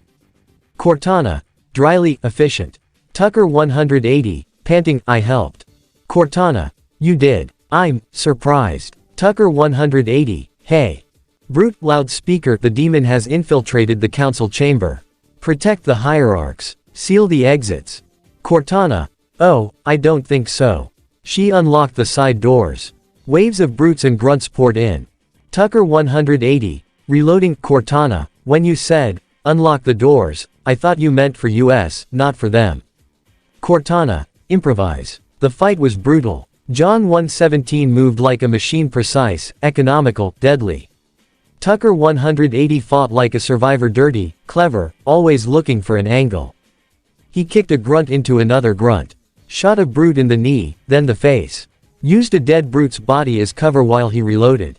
Tucker 180. Between bursts, this is fine, I'm fine, just having a great time. Cortana. After the last brute fell, put me down on one of the pedestals near the door. John 117 carried Cortana's chip to a holographic pedestal. Her avatar appeared. Cortana. That prophet, Truth. He has the index. You've got to take it from him. Let me get these doors. The doors hissed open. Go. It'll be easier to track Truth if I stay in the network.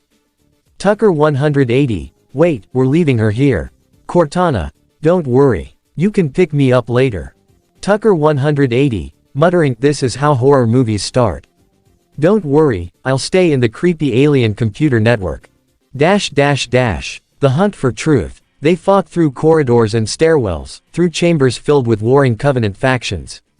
Brutes and elites were killing each other now. The Great Schism had begun. Tucker 180. Watching an elite stab a brute through the chest. Okay, I don't know what's happening, but I like it. Cortana. Calm. Truth is moving through the lower levels of the tower. I'll reverse this grav lift. Drop down, try to cut him off. They reached a gravity lift. Tucker 180 looked down. The shaft seemed endless. Tucker 180. You want me to jump into that? Cortana. It's safe, really. Just step in. Tucker 180. Stepping to the edge. Safe. Sure, safe. Like the last time you said, mind the bump. He stepped in. The lift dropped him like a stone. He screamed internally and landed in a crouch, SMGs raised. Tucker 180. Breathing hard. I'm okay. I'm okay. That was fine. John 117 landed beside him. Silent. Unruffled. Tucker 180. Show off. Brute, loudspeaker, reinforce all approaches to the holding pens. Slay the demon on sight. Cortana. Calm. Wait a minute. I'm reading Marine IFF transponders. The signals are originating somewhere below your position. Tucker 180. Marines. Here. Cortana. Prisoners. Truth brought them as trophies, I assume. Tucker 180. Gripping his SMGs tighter. Oh, we're getting them out. John 117. Agreed. The detention block. They found the brig on the lower levels. Guards patrolled outside. Brutes, grunts, a pair of jackal snipers. Tucker 180 took the left. John 117 took the right. They moved in silence. 2 shots. 2 bodies. A grunt turned. Tucker 180's knife was already in its throat. Tucker 180, whispering, that was for Blood Gulch. And also for being ugly. They reached the brig doors. John 117 breached. Tucker 180 followed. Inside, 4 sleeping grunts and a patrolling brute. John 117 killed the brute before it could scream. Tucker 180 put a round into each grunt's head. Cortana. Doors are unlocked. Marines, arm yourselves. The cell doors hissed open. Human prisoners, haggard, wounded, but alive, poured out, grabbing Covenant weapons. Marine. Staring at Tucker 180. You're not the chief. Tucker 180. Shrugging, I'm the other one. Marine. There's 2 of you. Tucker 180. Sighing, it's a long story. Grab a gun and follow. Cortana. Calm. Listen up, Marines. The chief's hunting a prophet, and you're gonna help him kill it. Marine. Affirmative. Tucker 180. Under his breath, I'm also hunting the prophet. I'm right here. I'm literally standing next to him. John 117. Move out. They moved. The Great Schism. The next few hours were chaos. Covenant fought Covenant, brutes against elites, grunts against grunts, jackals shooting anyone who got close. The humans were just another faction in the slaughter. Prophet of Truth, loudspeaker, fear not, my brothers. The sacred icon is secure. It was Tartarus and his brutes who took the icon from the flood, and for that they have our thanks. Tucker 180, firing at a brute, yeah. Well, thanks for nothing. They pushed through corridor after corridor. Marines fell. Tucker 180 pulled one back from a sniper's line of fire, bandaged another's wound with a field dressing while still shooting with his other hand. Tucker 180, to a Marine he just saved, don't thank me. Just stay alive, I've lost too many people already. Marine, nodding, scared, why yes, sir. They emerged into a massive chamber, the Valley of Tears. Elites and brutes were killing each other on multiple levels. Snipers lined the balconies. Cortana, calm, the Covenant just destroyed 2 of their own ships. And I'm hearing reports of small arms fire throughout their fleet. Tucker 180, watching an elite throw a brute off a ledge, this is insane. They're tearing each other apart. John 117, good. They fought upward. Tucker 180's aim was starting to slip. Fatigue, adrenaline, the constant scream of plasma fire. He shook his head, blinked twice, kept shooting. Tucker 180, to himself, come on, Tucker. You survived Blood Gulch. You survived the flood. You survived Caboose. You can survive this. The in amber clad. A slipspace rupture tore open the sky. The in amber clad twisted, burning, wrong emerged from the rift and crashed into a nearby tower. Cortana, calm, slipspace rupture. It's in amber clad. Tucker 180, staring, no. Cortana, calm, hailing. No response. She crashed into another tower ahead of our position. I'll keep trying to make contact, but I'm not registering any human vital signs. Tucker 180, quietly, Keys. Johnson, Caboose, Sarge. John 117, placing a hand on Tucker's shoulder, keep moving. Tucker 180 nodded. Swallowed. Raised his SMGs. Tucker 180, let's finish this. The mausoleum. They reached the mausoleum of the Arbiter, a massive structure at the heart of High Charity.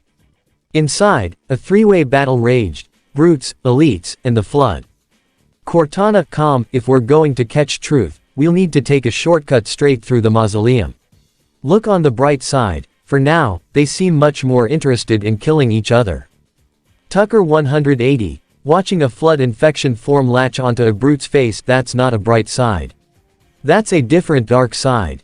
They fought through. John 117 was a wall, unstoppable, inevitable. Tucker 180 was a scalpel, flanking, shooting, surviving. By the time they reached the far side, the Marines were gone. Killed, turned, or simply left behind. Cortana, hang on. I'm picking up 2 more transponders. It's the commander and Johnson. They're closing on Truth's position, Chief. They'll need your help. Tucker 180, relieved they're alive. Oh, thank God. Caboose is probably fine too. Sarge is probably angry. Which is fine. That's his default state. Cortana, this way, Chief. The betrayal. They emerged onto a platform overlooking the crashed and amber clad. Below, Tartarus, a massive brute chieftain, stood with Commander Keys, Sergeant Johnson, and a floating sphere, 343 guilty spark. Tucker 180, raising his SMGs, I've got a shot. Cortana, wait, listen. Tartarus, split them up. 1 in each phantom. Brutes shoved Keys and Johnson into separate phantoms. Keys looked back at the wreckage of her ship, her face pale, determined, broken. Tucker 180, lowering his weapons, barely, they're taking them. John 117, I see it. Tartarus knelt before the prophets of truth and mercy. Truth handed him the index. Prophet of truth, the hopes of all the covenant rest on your shoulders, chieftain. Tartarus, my faith is strong. I will not fail. Then the flood came. Pod infectors swarmed from the shadows. Brutes crushed them, stabbed them, threw them aside, but one latched onto Mercy's throat. The prophet screamed. Prophet of mercy, gurgling, ah. Tartarus reached for the infector. Truth stopped him. Prophet of truth, let him be. Tartarus, shocked, what? Prophet of truth, coldly, to Mercy, the great journey waits for no one, brother, not even you. Truth boarded a phantom. The brutes followed. Tartarus hesitated, stared at the dying prophet, looked at the index in his hand and walked away. Chapter number 6, The Path of Betrayal. A teleportation portal, green and crackling, opened on a cliff face. Thel, Vadami tumbled through, hit the ground hard, and rolled to his feet. The portal snapped shut behind him. He stood alone. Or so he thought. Sarge 130, picking himself up from behind a rock. That was worse than the drop pod. Caboose 011, landing face first in the dirt. I do not like that blue man. He is very grabby. And also made of tentacles. The Arbiter turned, energy sword still deactivated at his hip, and stared at the two Spartans who had materialized with him. Thel, Vadami, growling, you. Demon's allies. Sarge 130, raising his shotgun, and you're the alien who tried to kill us 5 minutes ago. Caboose 011, waving, hello again, sword alien. I am glad you are still alive. Your sword is very shiny. Thel, Vadami looked at Caboose. Then at Sarge. Then back at Caboose. Thel, Vadami, quietly, the parasite has a strange sense of humor. He bent down and picked up a plasma rifle from a dead Jiralhanai, checking its charge, testing its weight. Satisfied, he began walking toward the distant sounds of combat. Sarge 130, falling into step beside him, where do you think you're going, split lip? Thel, Vadami, to stop the activation of this ring. Your fate is your own. Follow or do not. I care not. Caboose 011, jogging to catch up, I am following. I have never walked with a sword alien before. This is a new experience. Sarge 130, grumbling, fine. But the second you point that sword at me, I'm blowing your head off. Thel, Vadami, without turning, understood. Plasma fire lit the canyon. Jiralhanai brutes were everywhere, roaring, killing, celebrating. They had turned on their Sanghali brothers without warning, and the ground was littered with blue-blooded corpses. Jiralhanai number 1, off in the distance, weaklings. Vadami moved forward, silent and deadly. Sarge 130 followed, shotgun ready, every step a promise of violence. Caboose 011 brought up the rear, assault rifle held at the low ready, helmet swiveling. They found a Sanghali, badly wounded, dying, an energy sword lying beside him.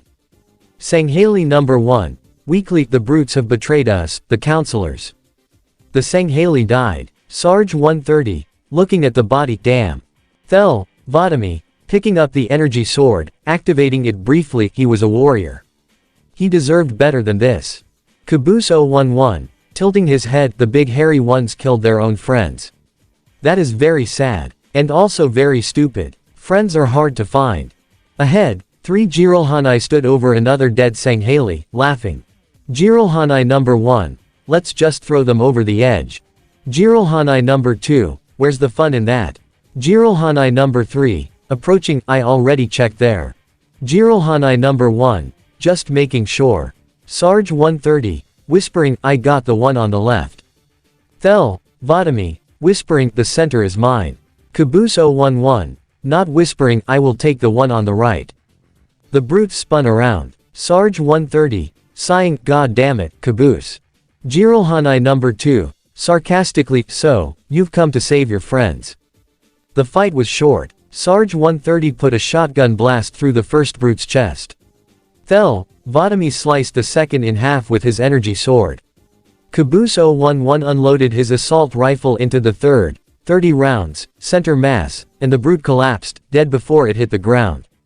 Caboose 011, reloading, see. I was very quiet until I was not quiet. That is called, strategy. Sarge 130, that is called, stupidity. Caboose 011, those are the same thing, right? They pushed deeper into the canyon. More brutes. More jackals. More dead Sanghali. Jiralhanai captain, growling, go see what's taking them so long. A patrol discovered them. Jiralhanai captain, he's still just an elite. Go. Kill him. Sarge 130, stepping out from behind cover, he's not alone, you overgrown ape. His shotgun roared. A brute's face disappeared. Thel, Vadami charged, energy sword blazing, cutting through Jiralhanai armor like paper. Caboose 011 found a rhythm, short bursts, controlled fire, occasional screaming. A door opened ahead. A cloaked Sanghali, special operations, black armor, golden visor, emerged and joined the fight. Special operations Sanghali, killing a brute with a plasma rifle, by the prophets, what have these brutes done? He looked at the bodies. At the blood. At the betrayal. His fist tightened. Special Operations Sanghali. They have shed our brother's blood, and for that, they must die. Covenant orbital insertion pod slammed into the canyon, Sanghali reinforcements. A zealot in golden armor, 2 miners in blue. Special Operations Sanghali. A zealot. So much for a stealthy advance. Sanghali zealot. Laughing, bah. Over so soon. He noticed Sarge and Caboose, arbiter. You brought humans. Thel, Vodami. They fight against the brutes. That is enough. Sanghali zealot. Skeptical, for now. Sarge 130. Under his breath, I don't like him. Caboose 011. He has very shiny armor. I like him a little bit. They moved through forerunner tunnels, ancient stone and humming metal. Grunts fled at the sight of them. Kig-Yar snipers died in their nests. Sanghali zealot. Laughing as he killed a brute, ha ha. Long have I waited for this. Jiralhanai number 4, shouting, not all dead. Raise the alarms. Too late. The Sanghali tide was unstoppable. They cleared room after room, corridor after corridor. Brutes fell. Jackals scattered. Grunts cowered. In one corner, a single Ongoy huddled among corpses, trembling. Cowardly grunt. As the arbiter approached, please, no hurt. Me like elites. Brutes stinky bad. Me stay here, make sure no brutes come behind, mighty arbiter. Nervous chuckle. Thel, Vodami, staring at the grunt. Run. The grunt ran. Caboose 011. Watching it flee, that was very nice of you, sword alien. Thel, Vodami, do not mistake mercy for weakness.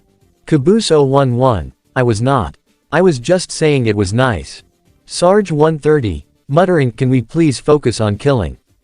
They emerged from the caves into a shallow river valley. Methane recharge stations blocked the path, brutes trying to use them as improvised explosives. Jiralhanai captain, from across the river, detonate the stations. Burn them. The stations exploded, green fire and shrapnel. The Sanghali kept coming.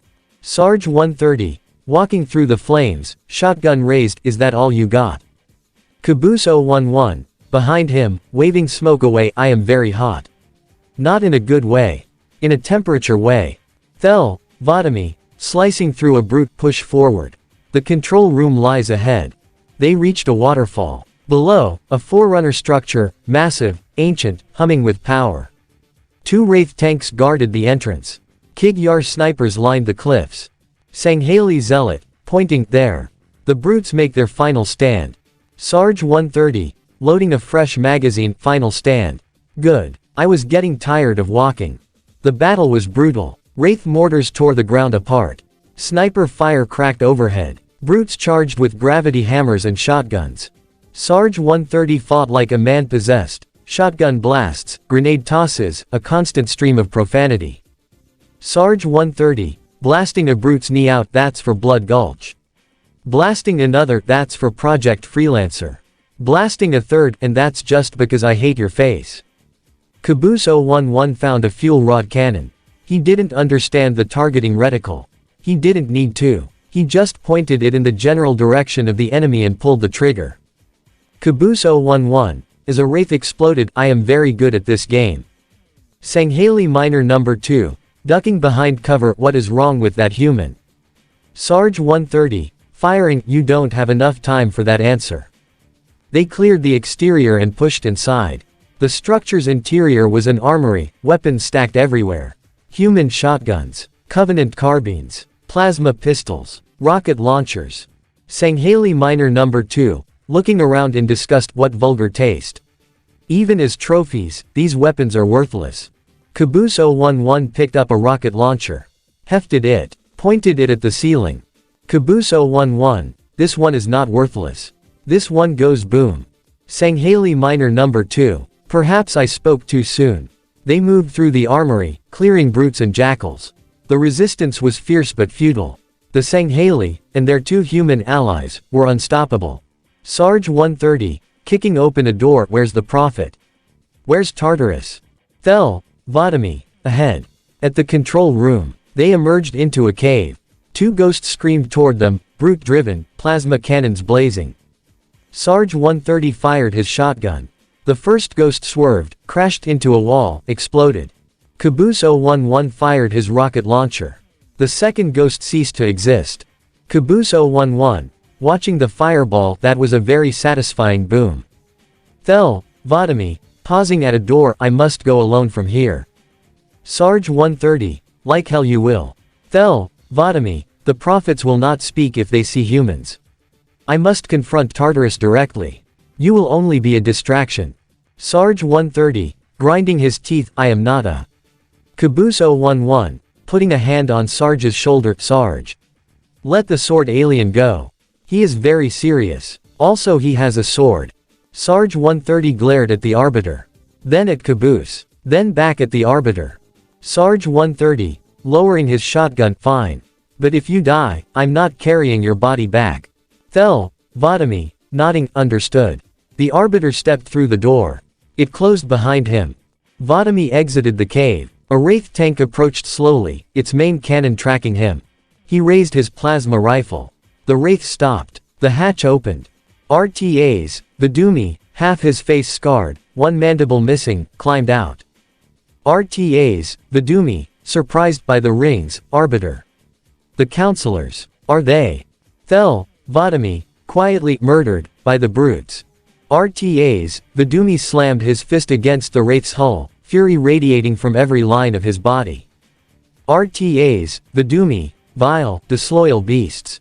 The prophets were fools to trust them. They looked up. Two phantoms flew overhead, one toward the control room, one circling above. Tartarus emerged from the lead phantom's gravity lift. In one hand, the index. In the other, his massive gravity hammer. Commander Miranda Keys and 343 Guilty Spark followed as prisoners, bound, helpless, furious. 4 Jirulhanai honor guards waited at the control room door.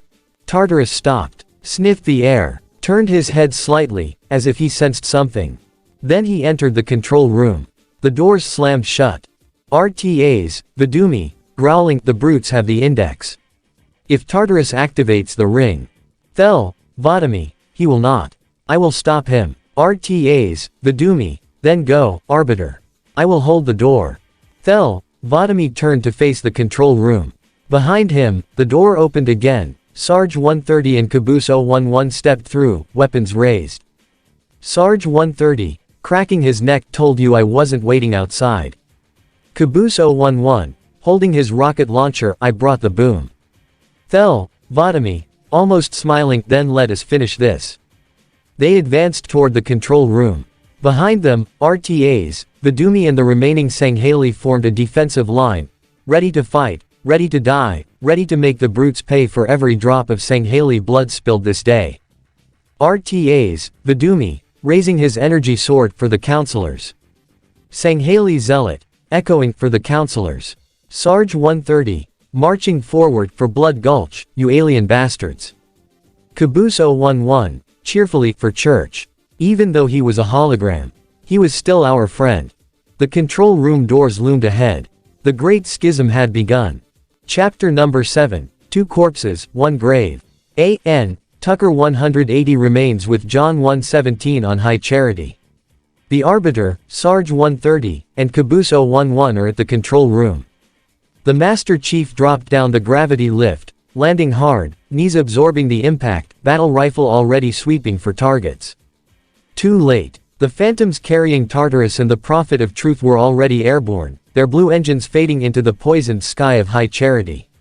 The Prophet of Mercy lay crumpled on the platform, a flood pod infector latched onto his throat, its tendrils burrowed deep into his ancient flesh. Tucker 180 landed beside John 117, stumbled, caught himself. Tucker 180, breathing hard, we missed them. We actually missed them. John 117, walking toward Mercy, not all of them. The Prophet of Mercy's single eye rolled wildly. His breath was a wet, rattling wheeze. The flood form pulsed on his neck, feeding, growing. John 117, your pal. Where's he going? Prophet of Mercy, weakly, hatefully, Earth, to finish what we started. And this time, none of you will be left behind. John 117 grabbed the flood form. Ripped it off. Squeezed. Pop. The creature died. So did Mercy. His body slumped, his eye went dark, and the last of the 3 hierarchs who had started the war against humanity drew his final breath. Tucker 180, staring at the body. Well, That was anticlimactic. Cortana's hologram flickered onto Mercy's throne, blue, urgent, sharp. Cortana. That structure at the center of the city, it's a Forerunner ship. And Truth is heading straight for it. If he leads the Covenant fleet to Earth, they won't stand a chance. You have to stop him. John 1:17, that brute has the index. And Miranda and Johnson, he can activate the ring. The view shifted. In the distance, the UNSC in amber-clad lay crashed into a nearby tower, broken, burning, but still recognizable. Cortana. If he does, I'll detonate in amber-clad's reactor. Just like we did the Autumns. The blast will destroy this city and the ring. Not a very original plan, but we know it'll work. John 1:17 reached for her, instinct, habit, something human beneath the armor. Cortana. Stepping back, number. I don't want to chance a remote detonation. I'll need to stay here. Tucker 180, alarmed, stay. Stay here. With the flood. With everything. Cortana. Almost gently, don't worry about me, Tucker. Worry about Truth. A Pelican, flood-controlled, its hull crawling with biomass, crashed onto the platform. Combat forms spilled out, shrieking, hungry. Cortana. Flood-controlled dropships are touching down all over the city. That creature beneath the library, that grave mind, used us. We were just a diversion. In amber-clad was always its intended vector. Tucker 180, firing at a charging combat form, used us. I've been used before. I don't like it then, I don't like it now. Cortana. There's a conduit connecting this tower to the ship.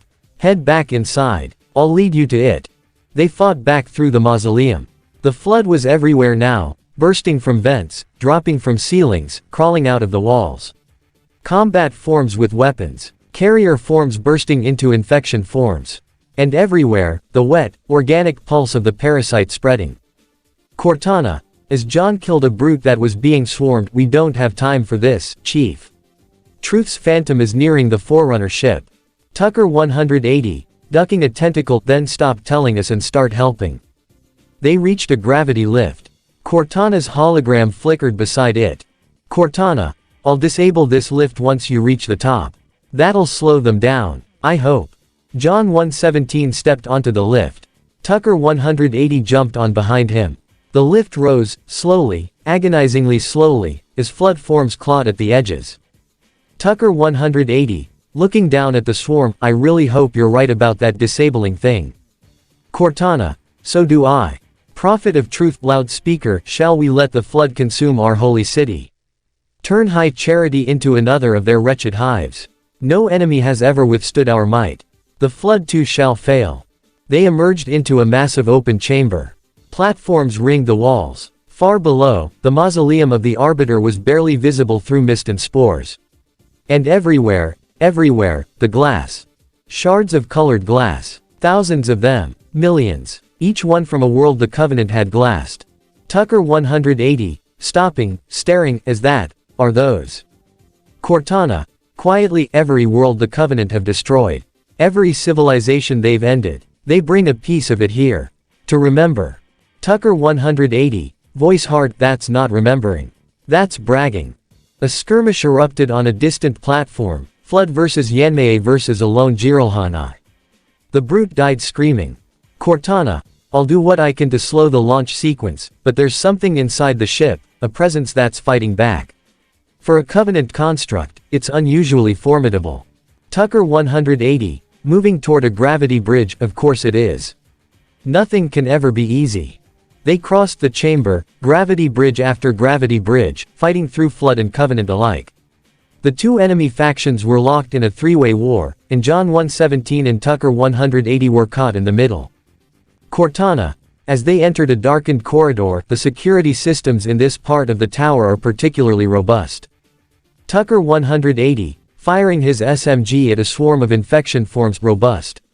The walls are growing things, Cortana. Flood biomass clung to every surface, pulsing, organic, alive. The air was thick with spores. Visibility was down to a few meters. Prophet of Truth, loudspeaker, whosoever is gripped by fear, take heed. I am the Prophet of Truth. And I am not afraid. Noble mercy is here at my side. His wise counsel ever in my ears. Brave mind, Echoing through the city, through the walls, through their skulls we exist together, now, two corpses, in one grave. Tucker 180, shivering, I hate when he does that. John 1:17, keep moving. They reached the prophet hierarchs' private quarters, their inner sanctum. It was beautiful, once. Gold and purple and polished stone. Now it was overrun, flood biomass crawling up the walls, Covenant bodies scattered across the floor. A Covenant defensive position blocked the far door. Shield generators, crates, Jirulhanai honor guardsmen, Kig Yar snipers, Ungoi with fuel rod cannons. Cortana, apparently, these are the prophet hierarchs' private quarters. Their inner sanctum. Tucker 180, looking at the defenses, that's a lot of guns. John 1:17, reloading his battle rifle, yes. Then the flood arrived. They came from every direction, through vents, through windows, through the walls. Combat forms with energy swords. Carrier forms bursting open. Infection forms swarming like locusts. The Covenant Fang Xian broke. Tucker 180, firing into the chaos, this is insane. John 1:17, calmly killing everything that moved, this is war. They pushed through. Past the shield generators. Past the crates. Past the bodies of brutes and grunts and jackals who had died fighting each other instead of the real enemy. Cortana, brute and elite ships are engaging one another all around High Charity. I'm running out of options, Chief. I can't stall the launch sequence much longer. The next lift will take you up to the conduit. Hurry. The gravity lift carried them up, through layers of Forerunner architecture, through clouds of spores, through the wreckage of a city tearing itself apart. They emerged at the top. The conduit stretched before them, a tube of green energy, crackling with power, connecting the tower to the Forerunner dreadnought in the distance. The ship was massive, a wedge of ancient metal, pulsing with light, already beginning to disengage from High Charity's power grid. Cortana, I knew the Covenant were good at repurposing Forerunner technology, but this is amazing. They've been using the Forerunner ship's engines as an energy source for the city. The ship isn't so much launching as it is disengaging, uncoupling itself from High Charity's power grid. Stopping truth, that's all that matters. Prophet of Truth loudspeaker, now is the time of our unworlding. In a moment, we shall all become, as gods. Cortana, you know the plan. You've got to catch truth. I've got to handle the index. Go. Tucker 180, looking at the conduit, then at John 1:17, go. Go where? Into the glowing tube. John 1:17, yes. Tucker 180, of course. Of course. Prophet of Truth loudspeaker, if you will falter, know this, one final effort is all that remains. Cortana, forget about the flood. You've got to get aboard. John 1:17 stepped into the conduit. The energy grabbed him, pulled him forward at impossible speed. Tucker 180 screamed, a short, undignified sound, as he was yanked in behind the chief. Tucker 180, voice stretched by velocity, this is the worst vacation I've ever taken. The conduit disengaged as the dreadnought launched. John 1:17 hurtled through a large portal, landed hard on the ship's interior, scrapes flickering off his armor. Behind him, massive doors closed with a sound like a tomb sealing shut. Tucker 180 crashed into the deck beside him, rolled, came up firing at nothing. Tucker 180, panting, are we inside? John 1:17, yes. Tucker 180, looking around at the Forerunner architecture, the glowing lights, the absolute silence, great. Great. This is fine. I've always wanted to be on a ship flown by a crazy alien priest who wants to kill my entire species. Cortana, calm, Chief. When you get to Earth, good luck. John 1:17, after I'm through with truth. Cortana, calm, softly, don't make a girl a promise. The transmission ended. Tucker 180, quietly, she's not coming with us. John 1:17, number. Tucker 180, after a long pause, she's brave. I'll give her that. John 1:17 said nothing. He just started walking, deeper into the dreadnought, deeper into the unknown. Tucker 180 followed. Meanwhile, High Charity. Cortana stood on the balcony outside the mausoleum, a hologram watching the ship rise. The Forerunner dreadnought climbed through the chaos of battle, through the wreckage of Jirulhanai and Sanghali ships tearing each other apart. Cortana, to herself, if you know you can't keep it. The dreadnought reached the apex of High Charity's dome. The top opened, a massive iris of Forerunner metal, and the ship slipped through.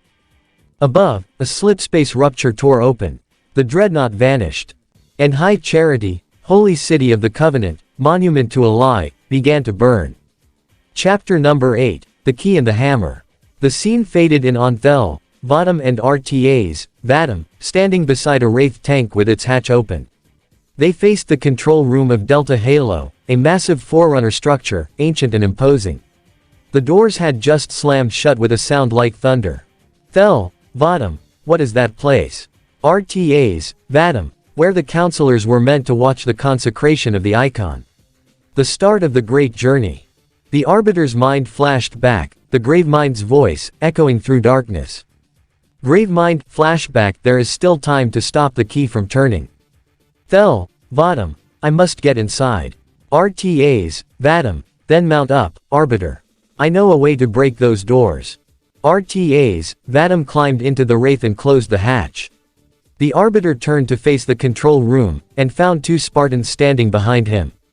Sarge 130, loading his shotgun. You didn't think we were gonna let you have all the fun, did you? Caboose 011, holding his assault rifle, bouncing slightly on his heels. I have never ridden in a Wraith before. Is it bouncy? I hope it is bouncy. Thel, Vadam, sighing, follow. Stay close. Do not get killed. Sarge 130, grinning behind his helmet, wouldn't dream of it. The Wraith rumbled across the beach, a mobile fortress of plasma and fury. RTA's, Vadam drove. The Arbiter manned the cannon. Sarge 130 and Caboose 011 clung to the sides, firing at anything that moved. Jiralhanai Ghost swarmed them from every direction, blue plasma bolts stitching the air. The Arbiter's cannon spoke in thunder, each shot obliterating a ghost in a ball of fire. Sarge 130, firing his shotgun at a passing brute. This is more like it. Caboose 011, leaning over the side, shooting at a ghost. I am having fun. Are you having fun, Sarge? Sarge 130, I'm having the most fun I've ever had. A phantom dropped a Wraith directly in their path. RTA's, Vadam swerved. The Arbiter fired, the enemy Wraith's shields flickered, held, then failed on the second shot. It exploded. RTA's, Vadam, over the Wraith's comms. There, Arbiter. That Scarab's main gun will break the control room's door. At the far end of the beach, there's a passage into the cliff. It'll take you up to the Scarab. They cleared the beach. Bodies littered the sand, brutes, jackals, grunts, the wreckage of a dozen ghosts. RTA's, Vadam, the brutes control that cruiser, Arbiter. I'll remain here, make sure no reinforcements get in behind you. A pause, then, with quiet fury, then, I'm going to take the cruiser back. Sarge 130, hopping off the Wraith. I like that guy. Caboose 011, hopping off after him. He has a very scary face. But in a good way. They entered the cliff passage, dark, damp, humming with Forerunner energy. A Special Operations Sanghali and 2 Mgalakgolo, hunters, waited for them. Special Operations Sanghali, surprised the Arbiter. I thought he was dead. He raised a hand to stop his comrades. Hold your fire. The hunters have come to our aid, Arbiter. They will fight by our side. Caboose 011, waving at the hunters. Hello, giant worm people. Your armor is very shiny. The hunters rumbled, a low, vibrating sound. Caboose took it as a greeting. Sarge 130, eyeing the hunters. If they turn on us, I'm shooting first. Thel, Vadam, they will not. Sarge 130, how do you know? Thel, Vadam, because they hate the brutes more than they hate us. Sarge 130, considering this. Fair enough. They fought through the facility, room by room, corridor by corridor. Brutes, jackals, Yanmei drones. The Sanghali forces were outnumbered but ferocious, driven by betrayal and bloodlust. Special Operations Sanghali, killing a brute with a plasma rifle. Free our brothers. Death to the brutes. They reached the detention center. Behind force field doors, 2 Sanghali counselors and a Mgalakgolo pair were held prisoner. Sarge 130, looking at the controls. How do we open these? Caboose 011, pressing buttons at random. I am trying to help. The force fields dropped. Sarge 130, staring at Caboose, how did you, never mind. I don't want to know. The prisoners joined them. The counselors, golden armor, ancient eyes, bowed to the arbiter. Sanghali counselor, we thought you were lost, arbiter. Thel, Vadam, I was. Now I am found. They pushed through the final corridor and emerged onto a platform overlooking a massive chamber. Below, Jiralhanai were preparing to execute prisoners, Marines. Among them, Sergeant Johnson. Tartarus calm, echoing through the chamber, mine will do. Kill the others. Jiralhanai number 1, drawing a blade, a day's ration says I can do this in 1 cut. Jiralhanai number 2, 2 cuts at least. Jiralhanai number 1, done. He paused, head snapping up, wait, movement. Jiralhanai number 2, elites. Sergeant Johnson, shouting, go, go, go. Marines, gunnery Sergeant Stacker, Staff Sergeant Banks, opened fire with concealed plasma pistols. Johnson broke free, sprinted toward the Scarab, and climbed inside. The Scarab lurched to life. Sarge 130, firing at the brutes, Johnson. That crazy bastard. The Sanghali and hunters swept across the platform. Brutes died, by sword, by plasma, by shotgun. Caboose 011 threw a grenade that bounced off 3 walls before detonating directly in a brute captain's face. Caboose 011, as the brute fell, I am very good at geometry. The arbiter turned, and found himself staring down the Scarab's main cannon. Sergeant Johnson calm, over the Scarab's loudspeaker, listen, you don't like me and I sure as hell don't like you. Cut to the Scarab's helm, Johnson at the controls, cigar clamped between his teeth, eyes wild. Sergeant Johnson, but if we don't do something, Mr. Mohawk's gonna activate this ring. And we're all gonna die. Close up on Thel, Vadam. Thel, Vadam, cautiously, Tartarus has locked himself inside the control room. Sergeant Johnson calm, well, I just happened to have a key. The Scarab's cannon opened, glowing with charged plasma, come on. Grab a Banshee and give me some cover. He's gonna know we're coming. Sarge 130, climbing onto a captured ghost, I call the fast one. Caboose 011, climbing onto the back of Sarge's ghost, I call the back seat. This is very exciting. 2 Banshees arrived. Their Sanghali pilots jumped out. Sanghali pilot, take my Banshee, arbiter. The arbiter climbed aboard. The Scarab fired its main cannon, an enemy wraith exploded. Sergeant Johnson calm, laughing, ha. How do you like it? They flew toward the control room, SARGE 130 on his ghost, Caboose 011 hanging on for dear life, the arbiter in his Banshee, Johnson in the Scarab.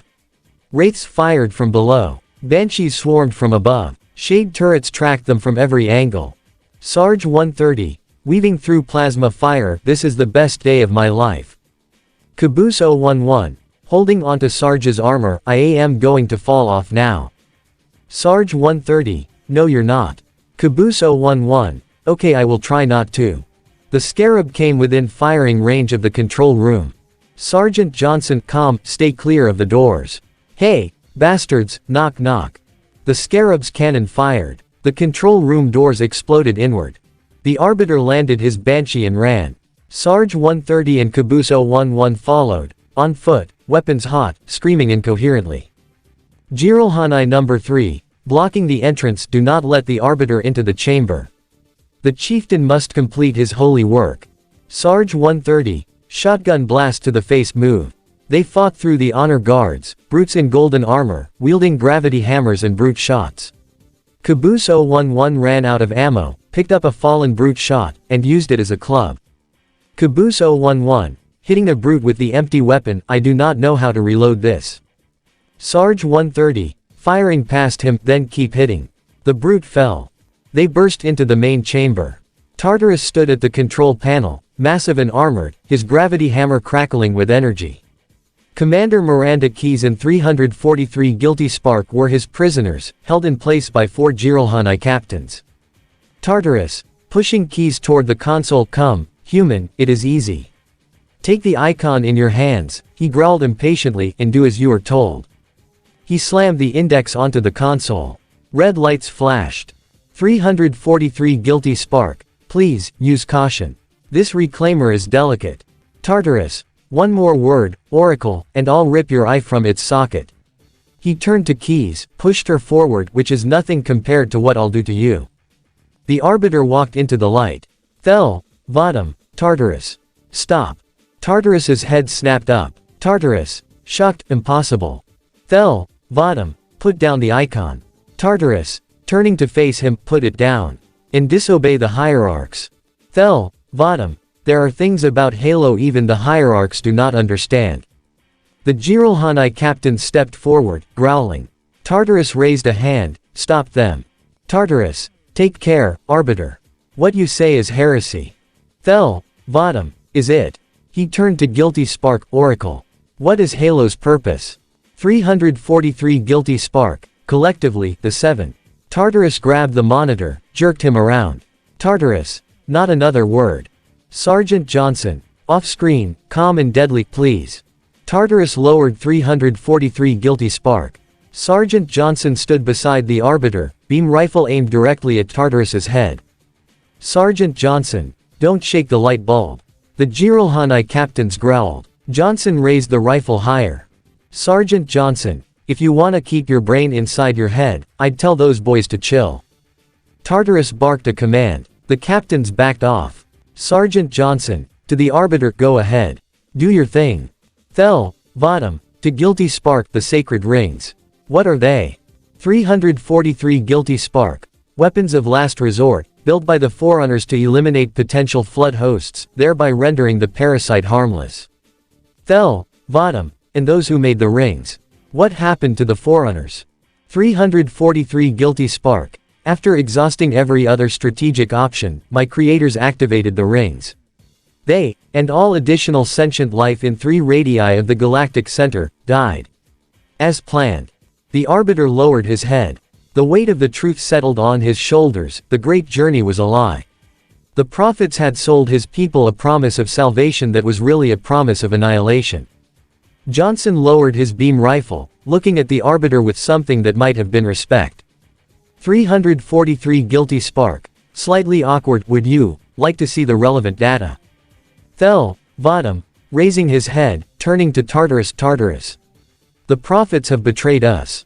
Tartarus paused, considered, made his choice. He threw 343 Guilty Spark at Johnson's head. The monitor connected with a clang, knocking Johnson down. Tartarus grabbed Keys's hand and forced the index into the console. Tartarus. No, Arbiter. The great journey has begun. And the brutes, not the elites, shall be the prophets' escort. He grabbed his hammer. His energy shield flared to life, golden and crackling. Keys jumped away. The central platform split into 3. Halo's systems hummed, charging, powering up, preparing to fire. Sarge 130, raising his shotgun, here we go. Caboose 011, holding a plasma pistol he found somewhere, I am ready. Sergeant Johnson, picking himself up, grabbing his beam rifle, hey, Mohawk. How'd that feel? Tartarus leapt to the central platform. Sangheili reinforcements poured into the chamber, counselors, zealots, miners. They surrounded the platform, firing at the brute chieftain. His shields held. Tartarus, roaring, uppity prey. Faithless dog. Accept defeat. Sarge 130, firing his shotgun, his shields are too strong. Sergeant Johnson, firing his beam rifle, I can knock him down. Someone hit him when they drop. The battle raged. Johnson's beam rifle pulsed. Once, twice, 3 times. Tartarus's shields flickered. Sergeant Johnson, his shield is down. Let him have it. The Arbiter charged, energy sword blazing. He struck Tartarus across the chest. The brute stumbled. Tartarus, regaining his footing, a lucky hit. You shall not land another. His shields recharged. Caboose 011, firing his plasma pistol, I am hitting him but nothing is happening. Sarge 130, grabbing Caboose's plasma pistol, overcharging it like this, you idiot. He fired. The overcharged plasma bolt struck Tartarus's shields. They flickered, dimmed, but held. Sergeant Johnson, firing again, there goes his shield. Hit him now. The Arbiter struck again. And again. Tartarus swung his hammer. The Arbiter dodged. The hammer struck the ground, sending shockwaves through the platform. Tartarus, snarling, you'll die beneath my hammer. Sarge 130. Running out of shotgun ammo, switching to a plasma rifle. Not today, you overgrown Furby. The Sanghali counselors fired from the edges. Johnson's beam rifle pulsed in steady rhythm. The Arbiter pressed the attack, sword flashing, shield deflecting, never stopping. Tartarus. Staggering, cursed Arbiter. Damned heretic. 343 guilty spark. Calmly, power generation phase complete. The installation is ready to fire. Starting final countdown. Commander keys. From the edge of the platform, you can't stop the sequence. 343 guilty spark. I am but a monitor. The Reclaimer can do as it likes. Sergeant Johnson. Firing, I can keep his shield down, but you've gotta finish the job, Arbiter. Thel. Vadam. Charging, for the counselors. He struck. Once. Twice. 3 times. Tartarus's shields failed. The Arbiter drove his energy sword through the brute chieftain's chest. Tartarus. Eyes wide, blood on his lips. The great journey. He fell. The index clattered to the ground. Commander Keyes leapt onto the platform, grabbed the index, pulled it free. The firing sequence aborted. A massive discharge of energy blasted from the control room into space, a wave of light that dissipated harmlessly against the sky. The room went dark, emergency power only. Commander Keyes, breathing hard. What's that? 343 guilty spark, a beacon. Commander Keyes, what's it doing? 343 guilty spark, communicating. At superluminal speeds with a frequency of. Commander Keyes, communicating with what? 343 guilty spark, slightly surprised the other installations. Commander Keyes, show me. Guilty spark interfaced with the hologram. 7 halos appeared, 1 marked red. Installation 04. Destroyed. 343 guilty spark, fail-safe protocol. In the event of unexpected shutdown, the entire system will move to standby status. All remaining platforms are now ready for remote activation. Commander Keyes, remote activation. From here, 343 guilty spark, patronizing, don't be ridiculous. Sergeant Johnson, stepping forward, listen, Tinkerbell, don't make me. Keyes put a hand on his shoulder. Commander Keyes, then where? Where would someone go to activate the other rings? 343 guilty spark, truly baffled. Why, the Ark, of course. The Arbiter stepped forward, armor scarred, sword dimmed, but unbowed.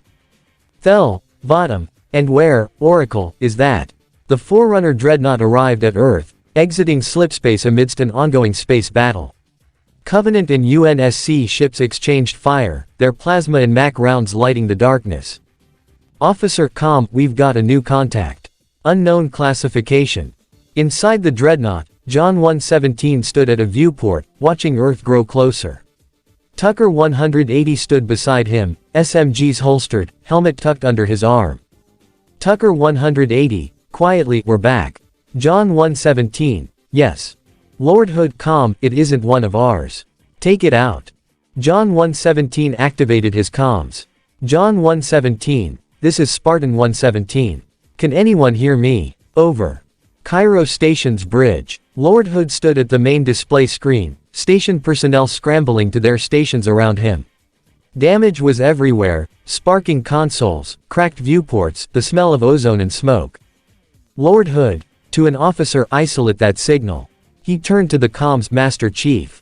You mind telling me what you're doing on that ship? Inside the dreadnought, John 117 looked at Earth, blue and green and fragile. Then at Tucker 180, younger than he should be, older than he looked, carrying the weight of a simulation that had turned out to be real. John 117, sir. Finishing this fight. Fade to black. High charity. Flood infested. Burning. Dying. A flood spore floated through the air. The camera panned across the walkway outside the council chamber. A damaged door tried to close. Gravemind's tentacles crept through. Gravemind. Silence fills the empty grave, now that I have gone. But my mind is not at rest, for questions linger on. I will